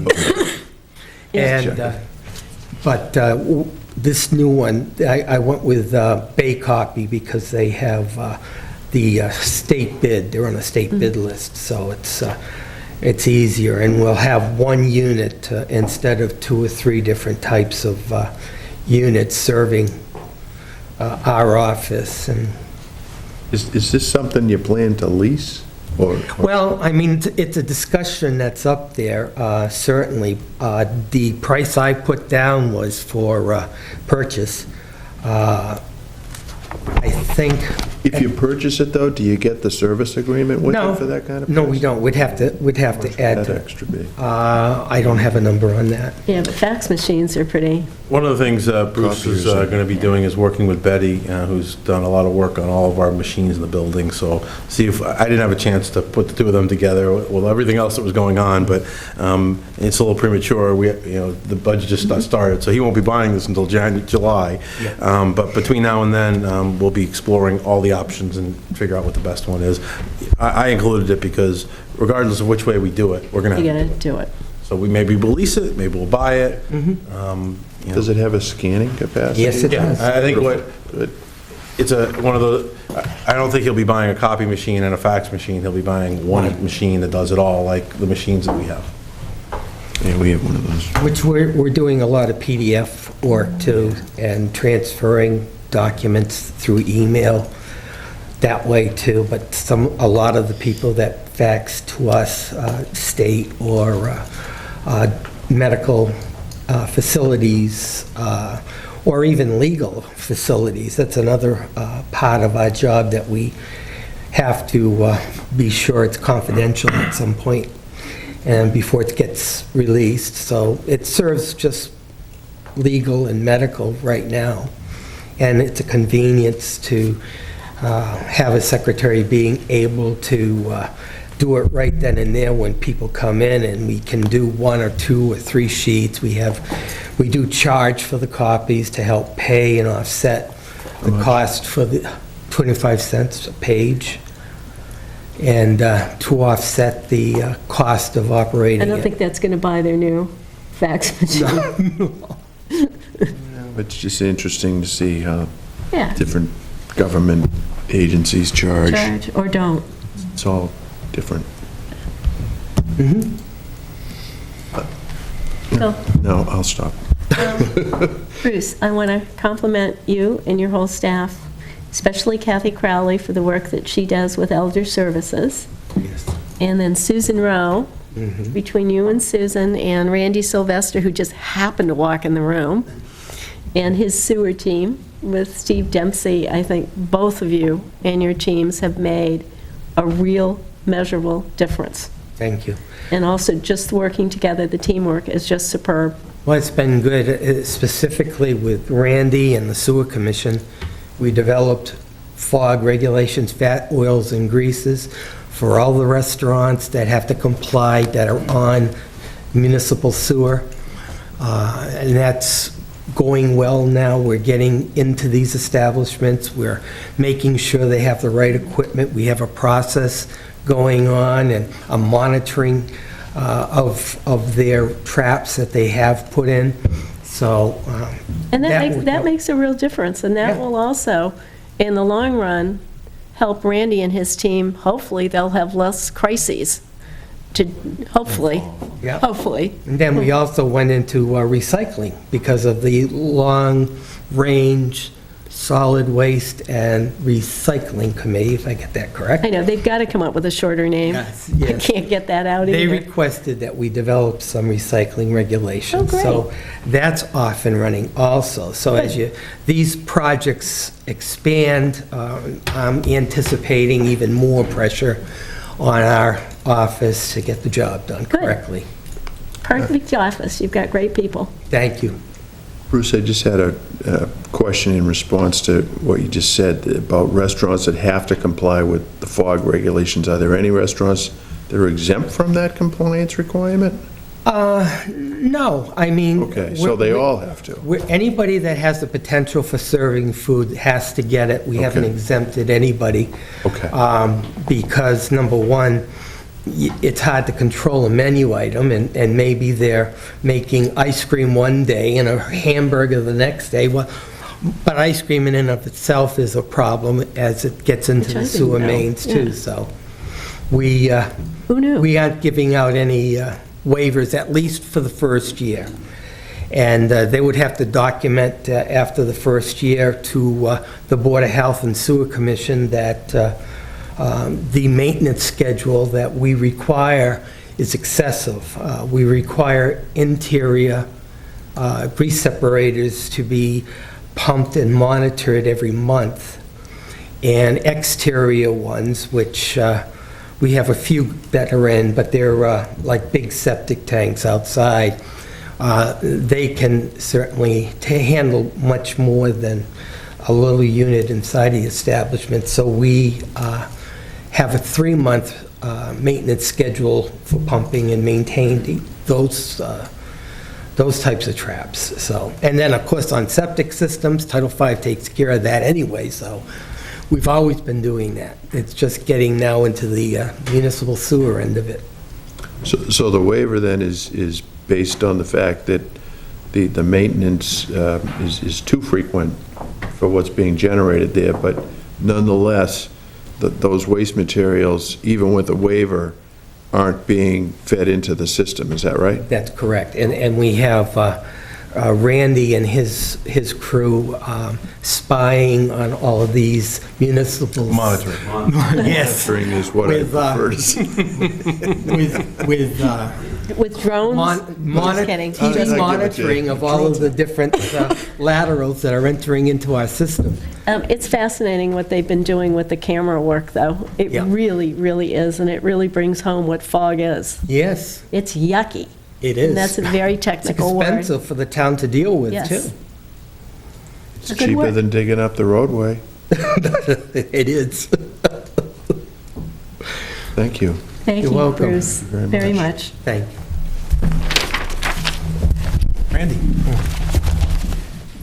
Am I keeping us, are we falling behind our? No, we're We're good. We were ahead of, Schedule. yeah, good. we were way ahead. good. Roger's budget? No, Rogers should be here. Randy's point man, coming in hot. Randy's budget appears on page 80, 80, or your summary and his is- summary appears on page 11. Love highway stuff. So are you planning a mild winter this year, Randy? Randy always plans a mild winter. I hope so. Hope springs eternal. So as I indicated to you in my opening comments about the budget, and Randy will start with Highway, Tree, and Park, Randy asked for 3 new positions to address a number of areas around town that I've mentioned to you. I've recommended 2 of those 3 positions, with this being one of the priority items should more funding be available during this budget process. Also, Randy's request for $70,349 for expense increases or tied to the maintenance of fields. And this was a proposal that we asked Jay McGrail of the Country Club to do, where he's done a write-up on each of the athletic fields that Randy will be managing, and provided a budget essentially for him to provide that work, aeration, and Randy will go into details of that. The Recreation Department has been paying those services out of a revolving fund that they maintain, where they collect about $55,000 a year in fees for the use of the facilities. And they asked if they could, originally I had asked Randy to put in his budget, and I was going to move the revenue from the revolving fund into the general fund for this purpose, but the Recreation Department asked if they could maintain the revolving fund and pay Jay directly, since they're going to be part of this 3-person operation. They're going to be managing the use of it, and Randy will be managing the maintenance of it, with Randy doing, with Jay doing certain technical aspects. What I've done is added $10,000 to take care of utilities and miscellaneous things that were previously done by the rec that they won't be able to afford to do under this new model, because their revenue will be really dedicated towards paying the country club to manage those aspects. You want to walk people through the budget? Sure. You want to start with all the new funding? Yeah. Yep. Well, the personnel increases, like Ted indicated, we want 3 additional employees for the tree and park division, and they're needed for the additional workloads and requests that we constantly get. Some of these... Can you illustrate what that would be? Sure. So With the public has a real additional? sense of what's... Yeah. Yeah, I have a list here, so... How many of them have my name beside them? I have 4 here, but it's numerous all more. of One big one right at present is the town forest maintenance. We're going to have to go in on a yearly basis and clear those roads and make sure that the paths are safe to travel. Another thing which has been very big lately is tree planting requests. We planted over 80 trees this year. On average, we usually do about 40 to 60, depending on the budget, but we... How does that go? Does a person make a request, I'd like a tree in front of my house, and you guys come and take a look? We have a list, and people can make requests if they would like a tree, and we put it on the list, and as we take down trees, we have a list of replacements ourselves. We've been working with the Shade Tree Committee on trees that they would like in certain areas, and we try to accommodate them. And this year, we got up to about 80 trees. Is there a particular tree type you plant, or does it vary? It varies depending on the location, and that's where the Shade Tree Committee comes in. We've asked them to give us various species that they'd like to see in certain areas, and if we can accommodate them, we will, depending on what's out there and available. If not, then we'll plant something, and we throw it by the Shade Tree Committee, but we'll put in a like tree if it's available.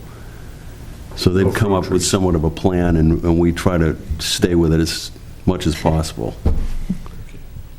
Will this allow you to take care of the parking islands and Carlson Memorial Yes. And the harbor? and the Well, I was getting there. That's Like Whitney Wharf. property maintenance, I that's won't my have next to- one. I won't have to like whine all the time about Whitney Wharf. Well, it depends You can on, whine if you'd like. This is true. Well, as I indicated to you before, I mean, It's your prerogative. I asked Randy, I gave Randy the list that he has, and he had some on him that I didn't have, and I said, let's put a budget together and forward that's going to address the issues that people have asked us to address. Yay. Along with it, a price tag. Right. So the price tag was $123,000 a salary. Right now, this budget can afford 82. I think it would be unfair to expect him to be able to do everything on that list, and some things are going to drop off, and we're going to have to prioritize unless we can add that other person, and then we'd likely be able to get to those items. correct. Do you include Ward Street too? The islands there and all the weeding and, All the fields, and all the grounds and the Okay. fields and the maintenance. so then really Jay only does the aeration and fertilization? All the technical aspects of we would do basically the mowing, the trash pickup, the weed whipping, and all that type of care on the fields.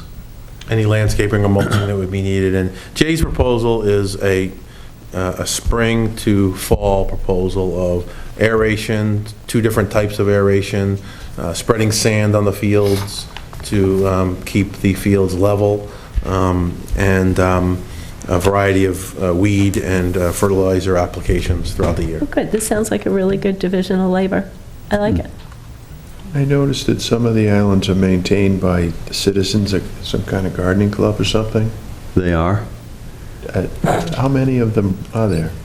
There are several. They're very attractive. Mainly the new ones that have gone in, they've taken over.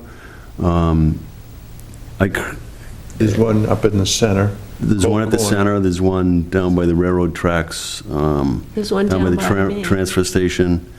By, close to Gardner? Close to Gardner, and then then- Cushing Street, I believe, is also, Yeah. Okay, so I'm it's not pretty sure about- limited then. yeah, it's limited. Okay. They don't take care of Queen Anne's Corner, right?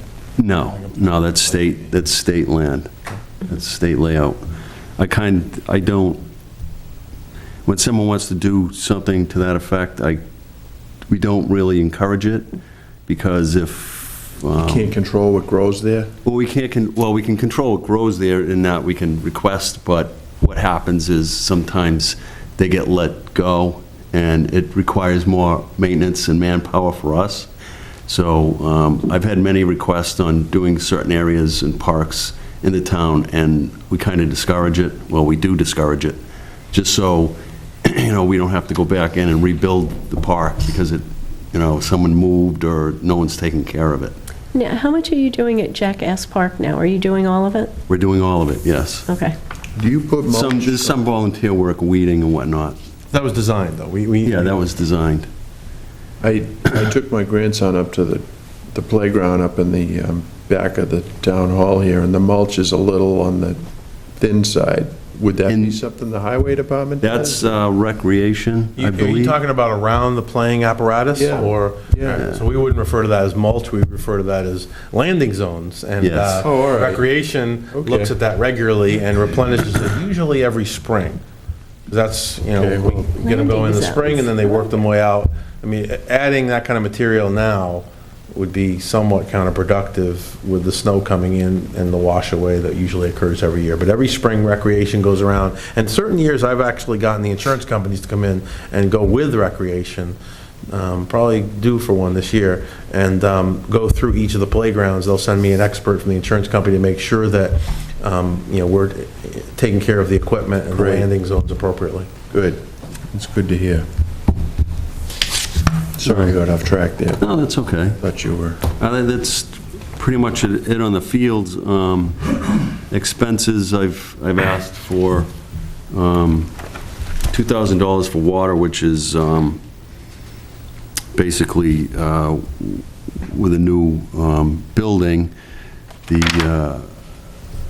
we have to pay for our fire protection, and it's private fire protection, so we're paying for the hydrant of $1,800 and something dollars.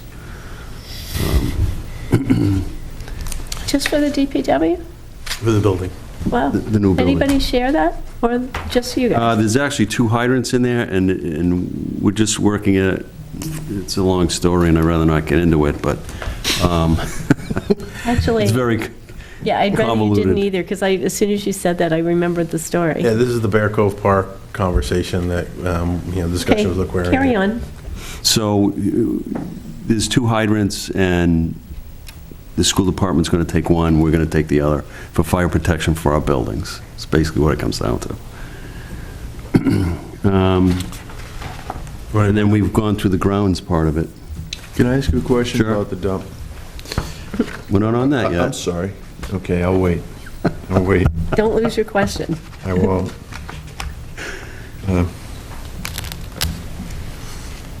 I'll wait. Anyway, I can answer it, that's okay. I think we are wrapped up with highway, if there's Yeah, we're- nothing else. In the past, like, month or two that I've gone to the dump, I call it the dump because that's how I know. I know it's the transfer station. I actually worked for the highway department at one point, when it really was a dump. We had the big hole, you probably remember that Yes, I yourself. do. But I had a guy, he was dumping leaves, and he was, what are the hours here anyhow? So it's like, what? I told him, but I grabbed his plate and I ran it, and it came back to a vehicle in Roxbury. And then I was down at the swap pile, which I always go to, drop stuff off, but sometimes pick stuff up. And some woman came up to me and said, hey, you got $3 for gas? And I'm like, what? And I'm just wondering, I'd never seen either one of these people before, and they're floating in. I know there's a police officer on detail periodically. Who's paying for that? The detail? Is that your budget? That's my budget, yes. It is. Yes. And how much are you paying to kind of make sure that just Hingham residents are using that dump, that facility? Well, I try to do it as often as I can. Well, what's that mean? I've seen 2 guys that I know there, and I know few. We do it once or twice a month, and at different Really? times, yes, at 4-hour shifts, Yeah.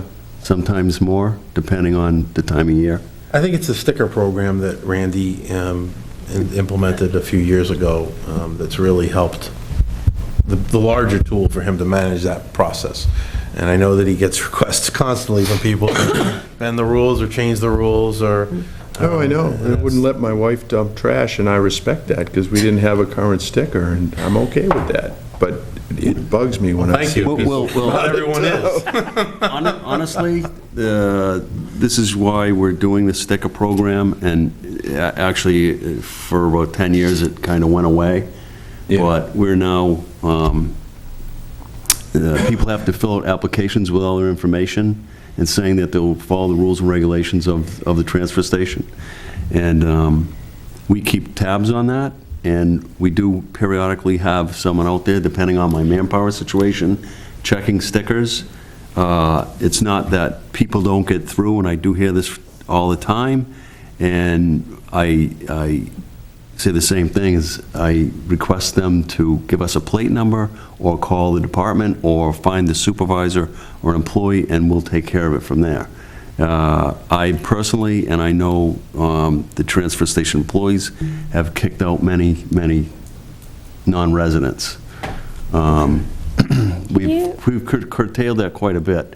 The main thing that they want to go to is a swap shop, and those are the main complaints that I'm hearing now. Randy, can you tell the audience why we do stickers once a year? Because I've gotten a number of questions, which, since you educated me, Well, we do. It's easy to answer now, but just for the general public, why don't you? We do it once a year because there's turnovers of vehicles, and people will trade them in and with stickers on them, and, you know, if they're, unless we do it every year and change these out, then, as in the past, there was blue stickers for 10 years. I mean, I still see blue stickers on people's vehicles, and we, that's why we change it out, so they don't, we can tell. One free one to a family, and then it's $25 after that, right? Correct. And commercials are 50 residential. I would just encourage vigilance only because, you know, I didn't say anything other than, sorry, I'm not giving you $3 for gas, lady. And the other guy, off he went. I didn't know who he was until later. But I just think that that's a resource that the town needs to protect. Absolutely, and we're doing the best we can. That comes to one of my requests is manpower for that facility, because of vacations and whatnot and time off at the facility, and we've had a manpower drop in years past.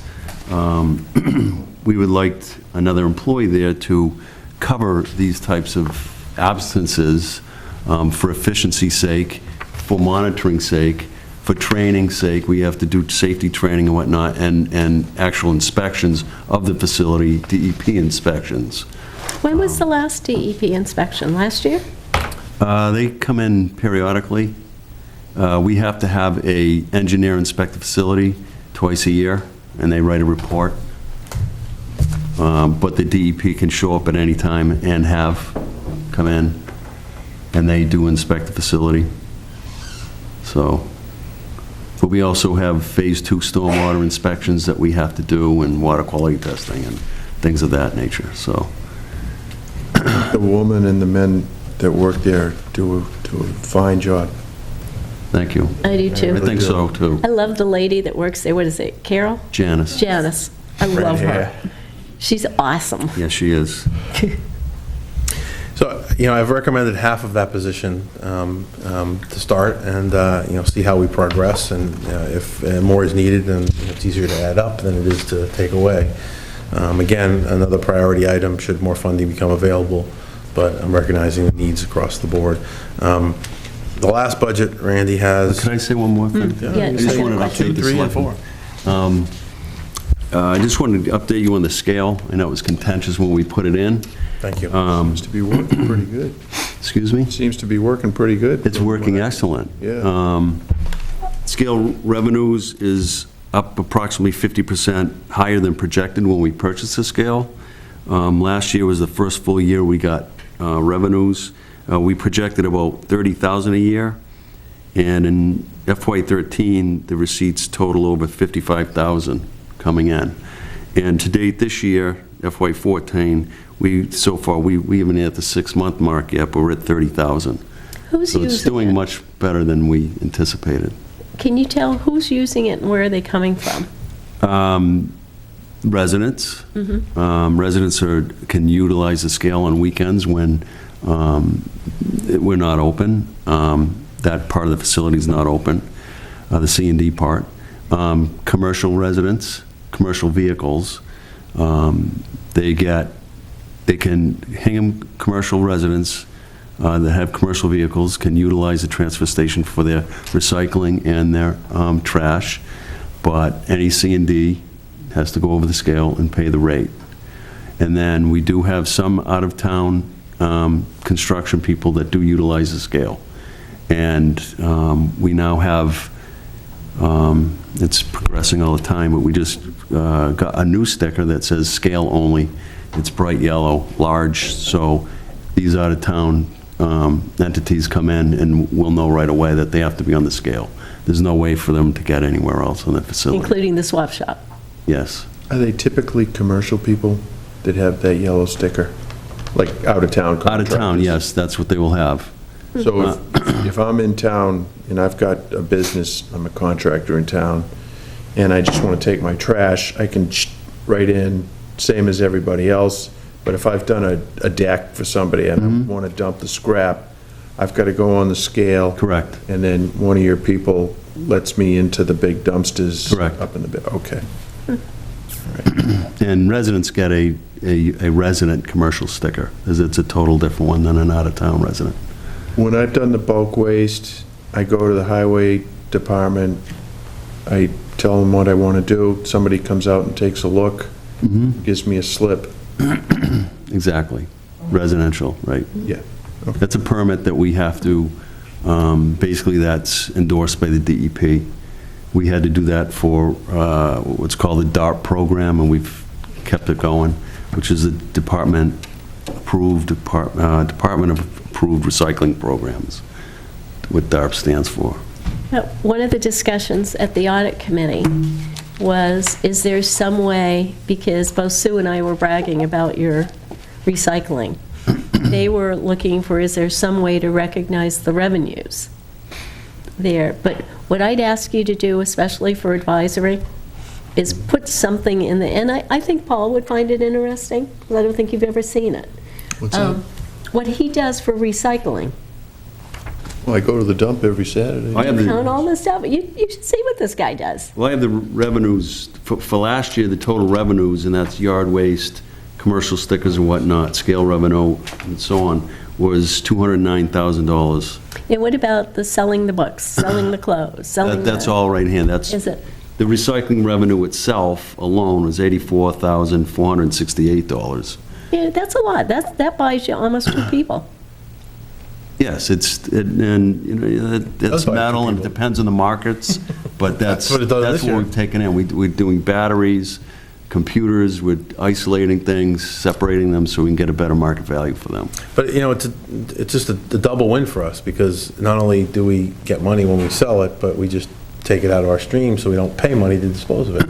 Can I ask why the returnable bottles aren't segregated? Is that just too much work? They are. There's a returnable bottle section for, I keep seeing all these returnable bottles in the big glass bin I can't, over and over. you do on the glass. Yeah, the beer bottles and stuff. It's very burdensome and be costly, and Just way too much. yeah, I know other towns have Boy Scouts doing them, but it's just very, our facility isn't built for that. It's too small. Yeah, it's the The configuration. layout and the configuration would be safe. Do you know how much you let the youth groups and the nonprofits in town, It's about $25,000 a year. seriously, Yes. for the cans? Yes, and we're booked out almost 3 years. I think that's a great thing with the flag, that bin. The kid that put that in. Leaf Theracin. That's- And there's one at the library, and both of those bins continue to be filled, which is a good thing. Yeah.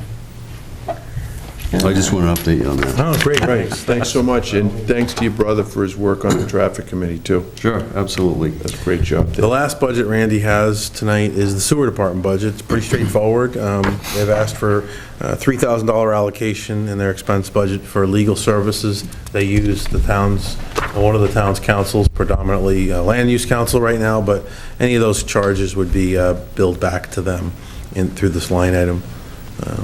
Anything else you want to go over on sewer? Has the sewer commission voted this budget? They voted on it Tuesday. I presented it to them on Tuesday, and they voted it and accepted it unanimously.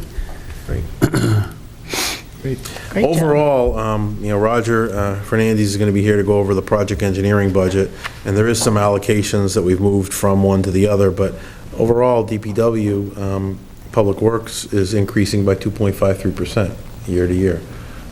So I do want to reiterate that, the additional personnel in the Tree and Park Department is a high priority should we have additional funding. You'll see that this is one of the lowest increasing of our departments.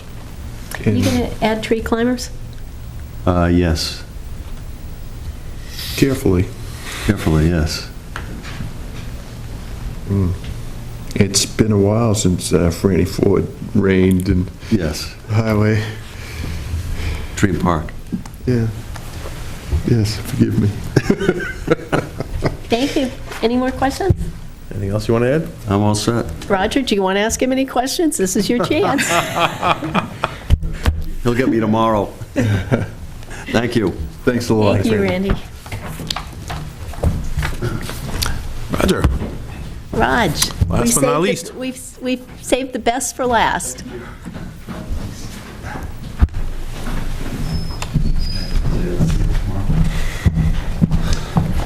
Hey, Roger. Paul, how are you? How you doing, man? Good, thank you. So our town engineering budget is actually pretty straightforward. It looks like some numbers are changing here, but most of these are directions that we've asked Roger to undertake. One of which is that, payroll is going up by $14,557 I've recommended. This is overtime money that was previously within the highway budget that we've pulled out and put into the engineering budget for the personnel that are within the engineering budget. Actually, Paul, I think the detail is on 76. page 76, but I'm talking from the summary page right where you are. I'm looking page right 10. at it, just want to get it. So that really is a wash, even though I've included it. This money was being funded out of the DPW budget. And then Roger had requested $200,000 for road building, which is if you recall, we've been trying to get to $500,000. We were at zero 4 years ago, and we're at $300,000 4 years later, so we've made great progress.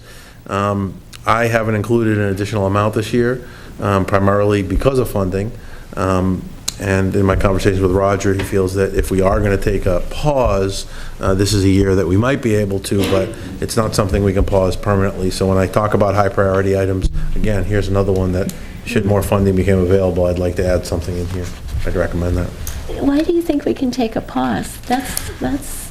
Well, when we put together, and I know you were there, we put together a sort of a pro forma that looked at the road quality index and what the cost would be to bring the roads up to a certain standard, an acceptable standard. And when we crunched those numbers, they were based on what has been a historical Chapter 90 funding of about $550,000. And you probably read about it occasionally in the paper, but the governor had increased that. It wasn't a guarantee early on, but he had increased that $150,000, if you recall. So we did that last year, and I believe we did it the year prior to that, and we anticipate there'll be a third year of that additional $150,000. But when we put that pro forma together, one of the caveats, at least I try to express, was that that $150,000 has never been sort of a guarantee. And so that's helped us sort of catch up a little bit. And I talked with Ted extensively about that. I anticipate, and I think Ted agrees with me, that that additional $150,000 will be also made available this upcoming year. Really good. And there's also been talk about actually increasing the overall Chapter 90 funding and actually the statewide road building program. Those funds, what the governor was actually shooting for, never came to fruition, but at least we didn't see a reduction from the prior year. So we're going to see, I think, that additional $150,000. I think and at least I hope that you've noticed that the roads in Hingham have actually started to get better. I think that most of the constituents would feel that way. So on average, we do a little over $1 million worth of work annually with the combination of the, again, $700,000 or so we get from Chapter 90 and the $300,000 round numbers we get from town appropriations. So for that reason, we think that we'll be okay if there are other priorities this year. That's good. Questions? Do you prioritize the road work by the age, the condition of the road, the locus? I mean, what's the analysis that you go through in order to say, we're doing that road first, and that one second? It's kind of all the above. And one of the things we try to do, and annually, and you'll see it at some point, Mr. Haley, but annually we present the roads that we want to work on and the rationale. But to answer your question, first I have to back up a little bit and say that there's a conception that the worst roads get fixed first, and that's contrary to what the best management practices are for road maintenance. Because if you can imagine, the roads progressively begin to decrease in terms of their quality. So we need to make sure that we do something on the roads before they shift from a maintenance program, where a maintenance program could be defined as maybe a level and sealed, to a reconstruction project. If we don't catch those early on, the cost goes up exponentially. So we try to balance that understanding. We do try to balance it out regionally, and you'll see that most of the roads we target, areas we target, are regional, whether it's Crow Point or the Liberty Pole area we did last year. And there's an efficiency in that we can mobilize a contractor in, kind of bang out that neighborhood, get it all done in sort of one shot as quickly as possible versus jumping from location to location. And it also serves as a singular disruption to that location versus coming in one year, next year having to deal with another construction project. So that does come into play. And the other big component is we look at roads that benefit the most people at one time. So if you live on a road with one house at the end of the street, and one car drives down that road and it's in rough shape, we are sensitive to that. We're not ignoring that, but we also need to focus on the other 20,000 cars traveling up and down the road that might be more heavily traveled and affect more of your residents. And so we balance all those things, and of course quality of the road comes into play. We actually rate every road in the town of Hingham. We have a list of the lane miles, the width, and we give it a grade from 1 to 5, 1 being in good shape, 5 being a disaster. From that we can derive the cost in broad terms, and then we develop a 5-year plan, and we're pretty good at sticking to that unless there's some things that come up. But as we get closer to year 3 and year 2, we begin to really refine the estimates and really narrow down what we're going to construct. That's the long answer, I apologize, but we do weigh all those things. I appreciate the answer. The one other thing they do is they also, once they determine the roads they're looking at, they also consider what the utilities are used doing. I was going to ask Roger to talk about that. If gas or electric or mostly gas, water, have planned designs on a road, then that road will maybe be pulled back so that they can do their work before we pave it. Well, if I could just continue. Be my guest. If there's an application for a private roadway to be accepted as a public road, is there a certain minimum standard that the highway department applies before accepting such a roadway? And it's not so much the newer roads that have been recently permitted by the planning board, but some of the older roads. I'm just curious as to what the thought process is that you go through when you consider such a request. I'm sorry, in other words, on The the... older roadways Yeah. that are private ways that were built. You don't do those.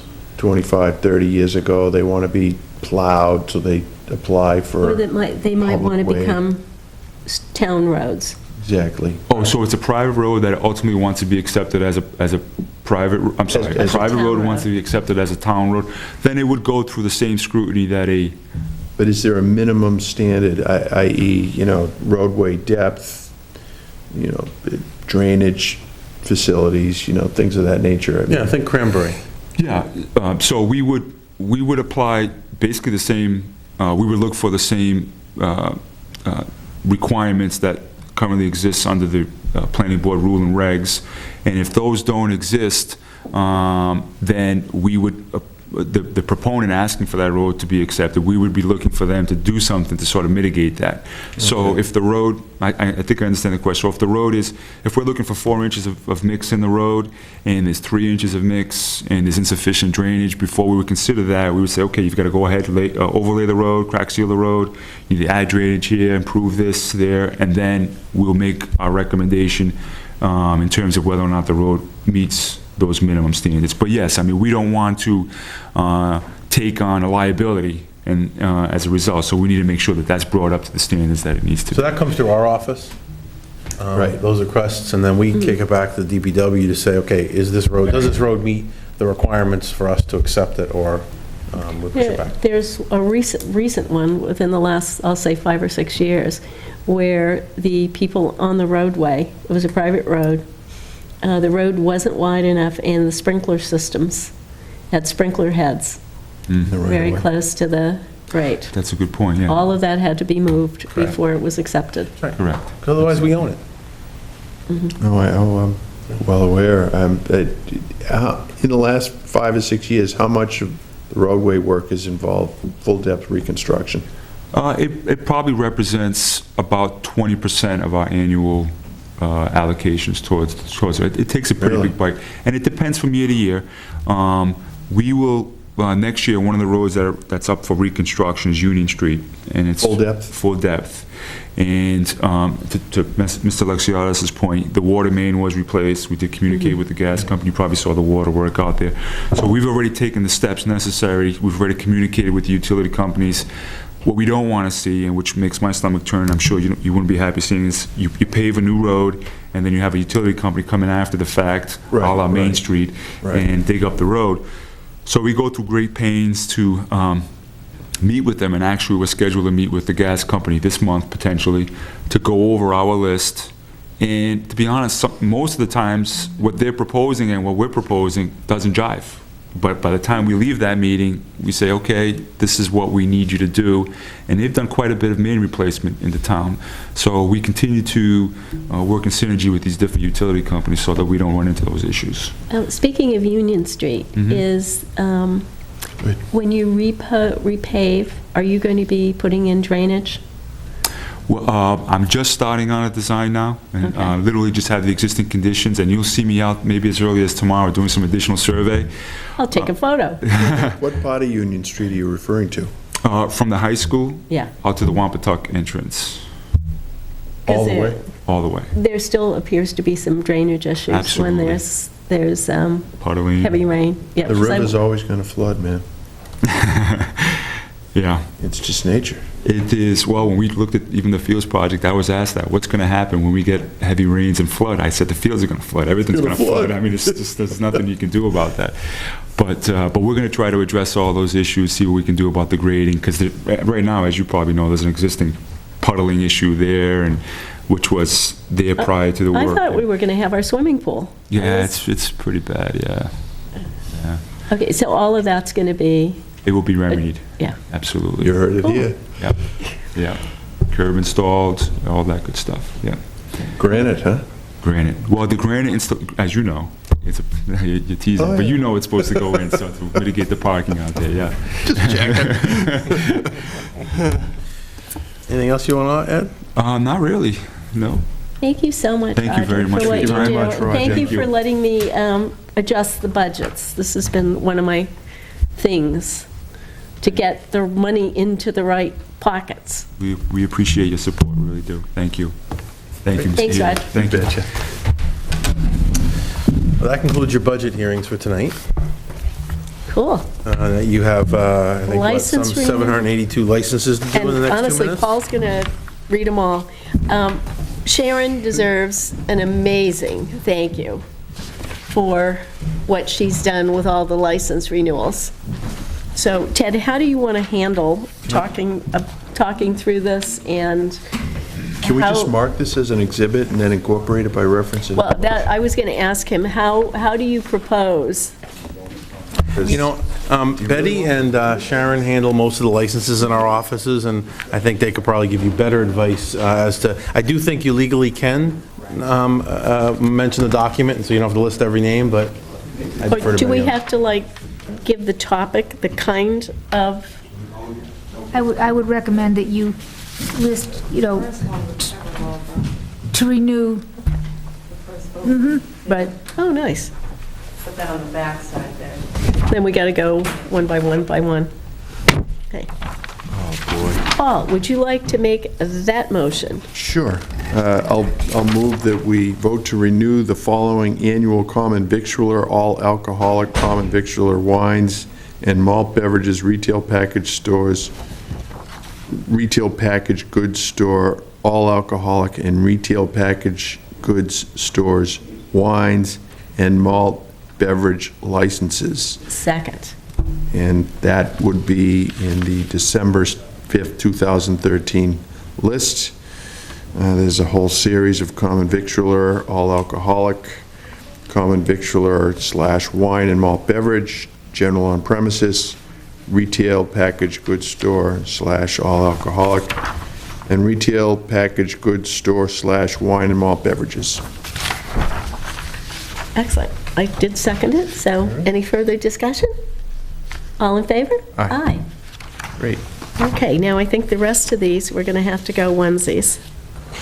Okay, well, I'll read for a while and... Okay, I'll read, you can do this one, and I'll do the next. Okay. I'll move that we vote to renew the Class 1 seller's agent license of Best Chevrolet, Inc. for 1 year, expiring January 1, 2015. Second. Any further discussion? All in favor? Aye. I move to renew the Class 2 license of Bay State Car Locators, doing business and care of Leon N. Aberdeen Jr., 63 Kimball Beach Road, with the restriction that cars and parts shall never be sold from this location. This license is for 1 year and expires January 1st, 2015. Second. Any further discussion? All in favor? Aye. I'll move that we vote to renew the Class 2 license of Waco Sales, Inc., 40 Sharp Street, care of Wayne, with the restriction that cars and parts shall never be sold from this location. This license is for 1 year and expires January 1, 2015. Second. Any further discussion? All in favor? Aye. I make a motion to renew the annual weekday entertainment license of Kay's Harbor Corporation, doing business as Stars on Hingham Harbor, consisting of 1 or 2 guitar / bass players for 2 nights per week from 7 p.m. to midnight, excluding Sundays. Can we discuss this for a bit? Sure. Do you want to second it first? Sure. I'll Okay, second further it. discussion. Does this change the parking requirement for that facility? Do we know that? My understanding is it does not. And what is that based on? My understanding is they were grandfathered use. Live entertainment at Stars? They've had that for years. Have they? Okay. They've had it when it I was don't go there at Pages. night, so I'll go with your knowledge of it. Why don't we also, let's take that as a follow-up question, though. But Sure. I know they've had that entertainment. They've had it for a number of years. Yep. I think going back to the time it was Pages. Has it been that long? I only go there for breakfast and then, We'll have that answer for you for your next meeting. Betty can find that, but... okay. Okay, I believe all in it. favor? Aye. Aye.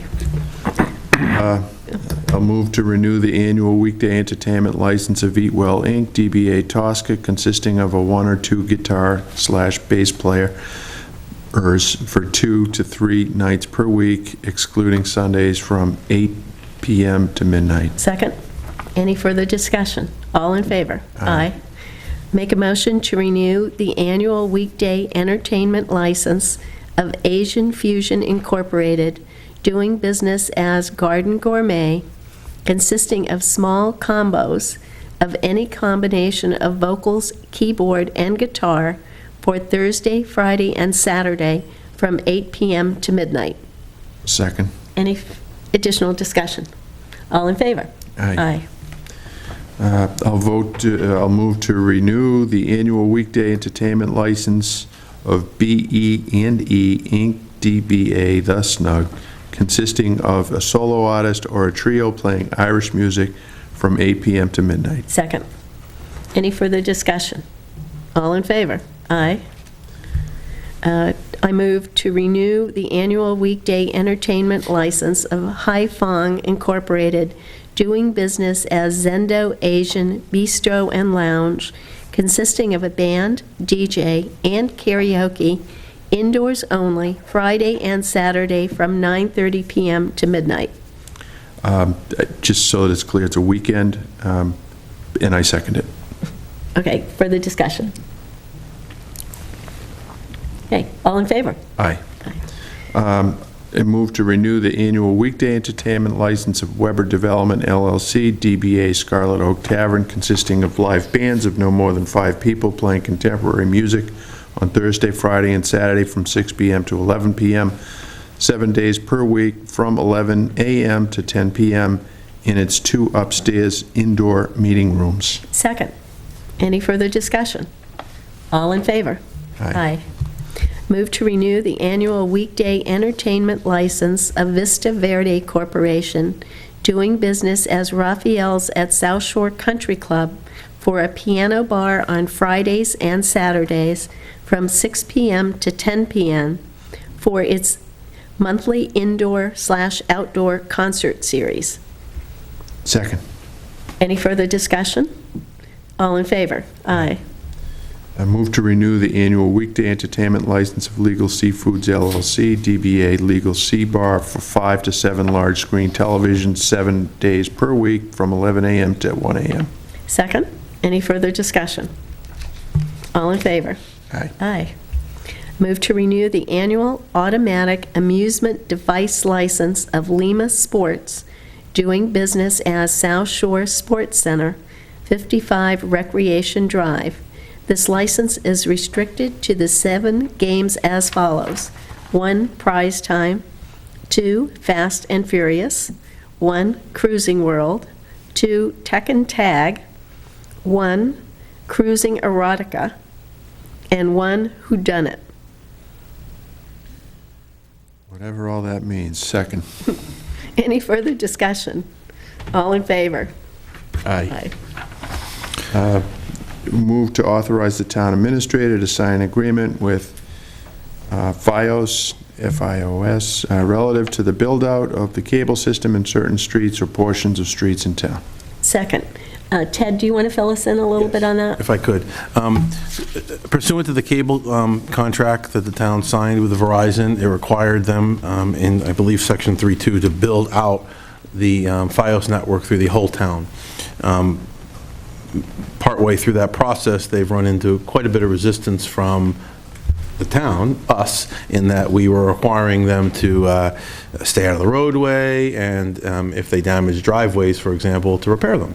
And that caused a lot of consternation, but also on top of that, there's been extremely tepid demand for their product in certain areas. And so they've gone to each of the streets that are listed in the correspondence that they've asked they've asked me to sign, and they don't have enough customers that are looking for the service. What they've said to me is that they'd love to come and they'd love to provide it, but it appears that the Hingham residents are getting it from somewhere else right now and aren't interested in signing on to the FiOS. That's surprising.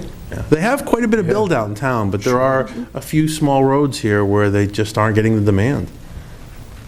So I think the market will tell us. Stuff. It is, but I mean, Comcast provides some pretty good capable service too, so I happen to be a FiOS customer personally. I enjoy it very well, but, I've been a Comcast customer in other times, and that's been a great product too. So, I think as the products are developing, I think the differentiation is getting some consumers not to change. So, Hey. I don't want to force them to build if they don't have any business and rip up our roads and go through that. I was going to say, we don't need to rip up our roads. And why would they be ripping them up anyhow? Aren't they coming in off of poles? No, this is underground. Yeah, The- like most we're of the totally fiber undergrounded. optics. Yeah, Oh, okay. Because we're totally undergrounded where I am. yeah. Better known as the poor section of town. You got underground utilities. It's awesome. No poles? We even have like You got bathrooms. poles. You got poles. Indoor? Yeah, indoor bathrooms. It's a really enhancement. Okay, all in favor? Aye. I make a motion to appoint Scott Sear to the Energy Action Committee. Second. Any discussion? All in favor? Aye.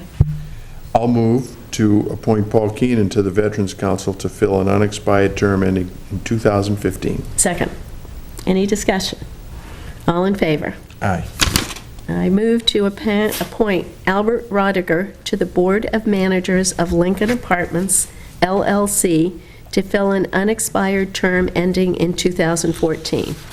Second. The only appointment that we didn't get on here is, you guys interviewed a Mark Minor, I understand, and you were considering him for, I think, historic districts? Several things, and we haven't heard back from him. So my understanding is he's okay with historic districts. So if you wanted to make that appointment, then that'd be fine. Does Bruce know? He does. He mentioned that to me today, when he told me he wasn't going to be able to make Okay, meetings. let's vote this one, and then I don't have a problem. I think Mark would be a tremendous addition. Okay. Okay, so all in favor? Aye. Oh, I'm sorry, I didn't mean to interrupt your vote. I thought you'd taken it. That's okay. We didn't lose our place. Do you want to make the motion for Mark? Yeah, thank you. I'll move to appoint Mark Minor to the Historic Districts Commission. I'll second that. Any discussion? All in favor? Aye. Wow, we got it. We got through it. All right. Selectmen and Town Administrator reports. Ted? My focus has been the last week on the budget, as you can imagine, getting this out to you, so. And a good job, too. Thank you. Very nice. I got a response from the Marine Corps. They want you? Sorry, I couldn't resist. Yeah, no problem. Hey, great picture. Let's put this up. I don't know where this came from, but... This is a Commonwealth of Mass flag and the Hingham flag that Garrett Bradley, Representative Bradley, sent over to one of our forces in Afghanistan. And they displayed it, took their picture, and sent it back to us. Keith has a lot more details than I can give you on this. Oh, That's excellent. great. Great. That is great. Well, the Marine Corps says that the anti-tank guns down there are salvageable. It'll take some work. And the curator, the ordnance curator, is reaching out to the ordnance curator for the Army. And hopefully I'll have some more information to share with you and Bruce and everybody else, or anybody that's interested, shortly. So we're working on it. Excellent. Betty, you have anything? I have nothing tonight. Wow. Nothing more? Good. I also want to thank you for the budgets. There's an awful lot of stuff you took care of this year that's been around, that I've been kind of wanting to do, but I really want to thank you. I thought it was a great job you did. Thank you very much. I'll take a motion to adjourn. Second, or so moved, or... I'll second it. Okay. All in favor? Next week you have two meetings scheduled, the 17th and the 19th. We couldn't do the 19th budget hearings on the 17th with your joint session with advisory. That should be a smaller meeting for you. It's just to hear the SPED Action Committee. So there's no meeting next week, but there's two meetings the following week? No, there are two two meetings next next week. The 17th, I'm sorry, there is a meeting next week, the 12th. I'm already a week ahead. Okay.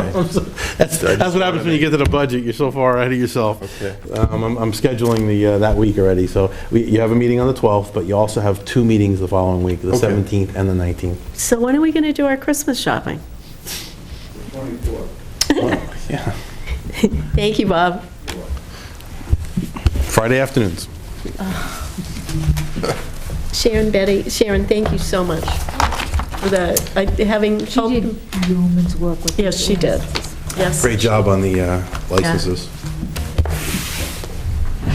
And you got us all to sign them. That's even.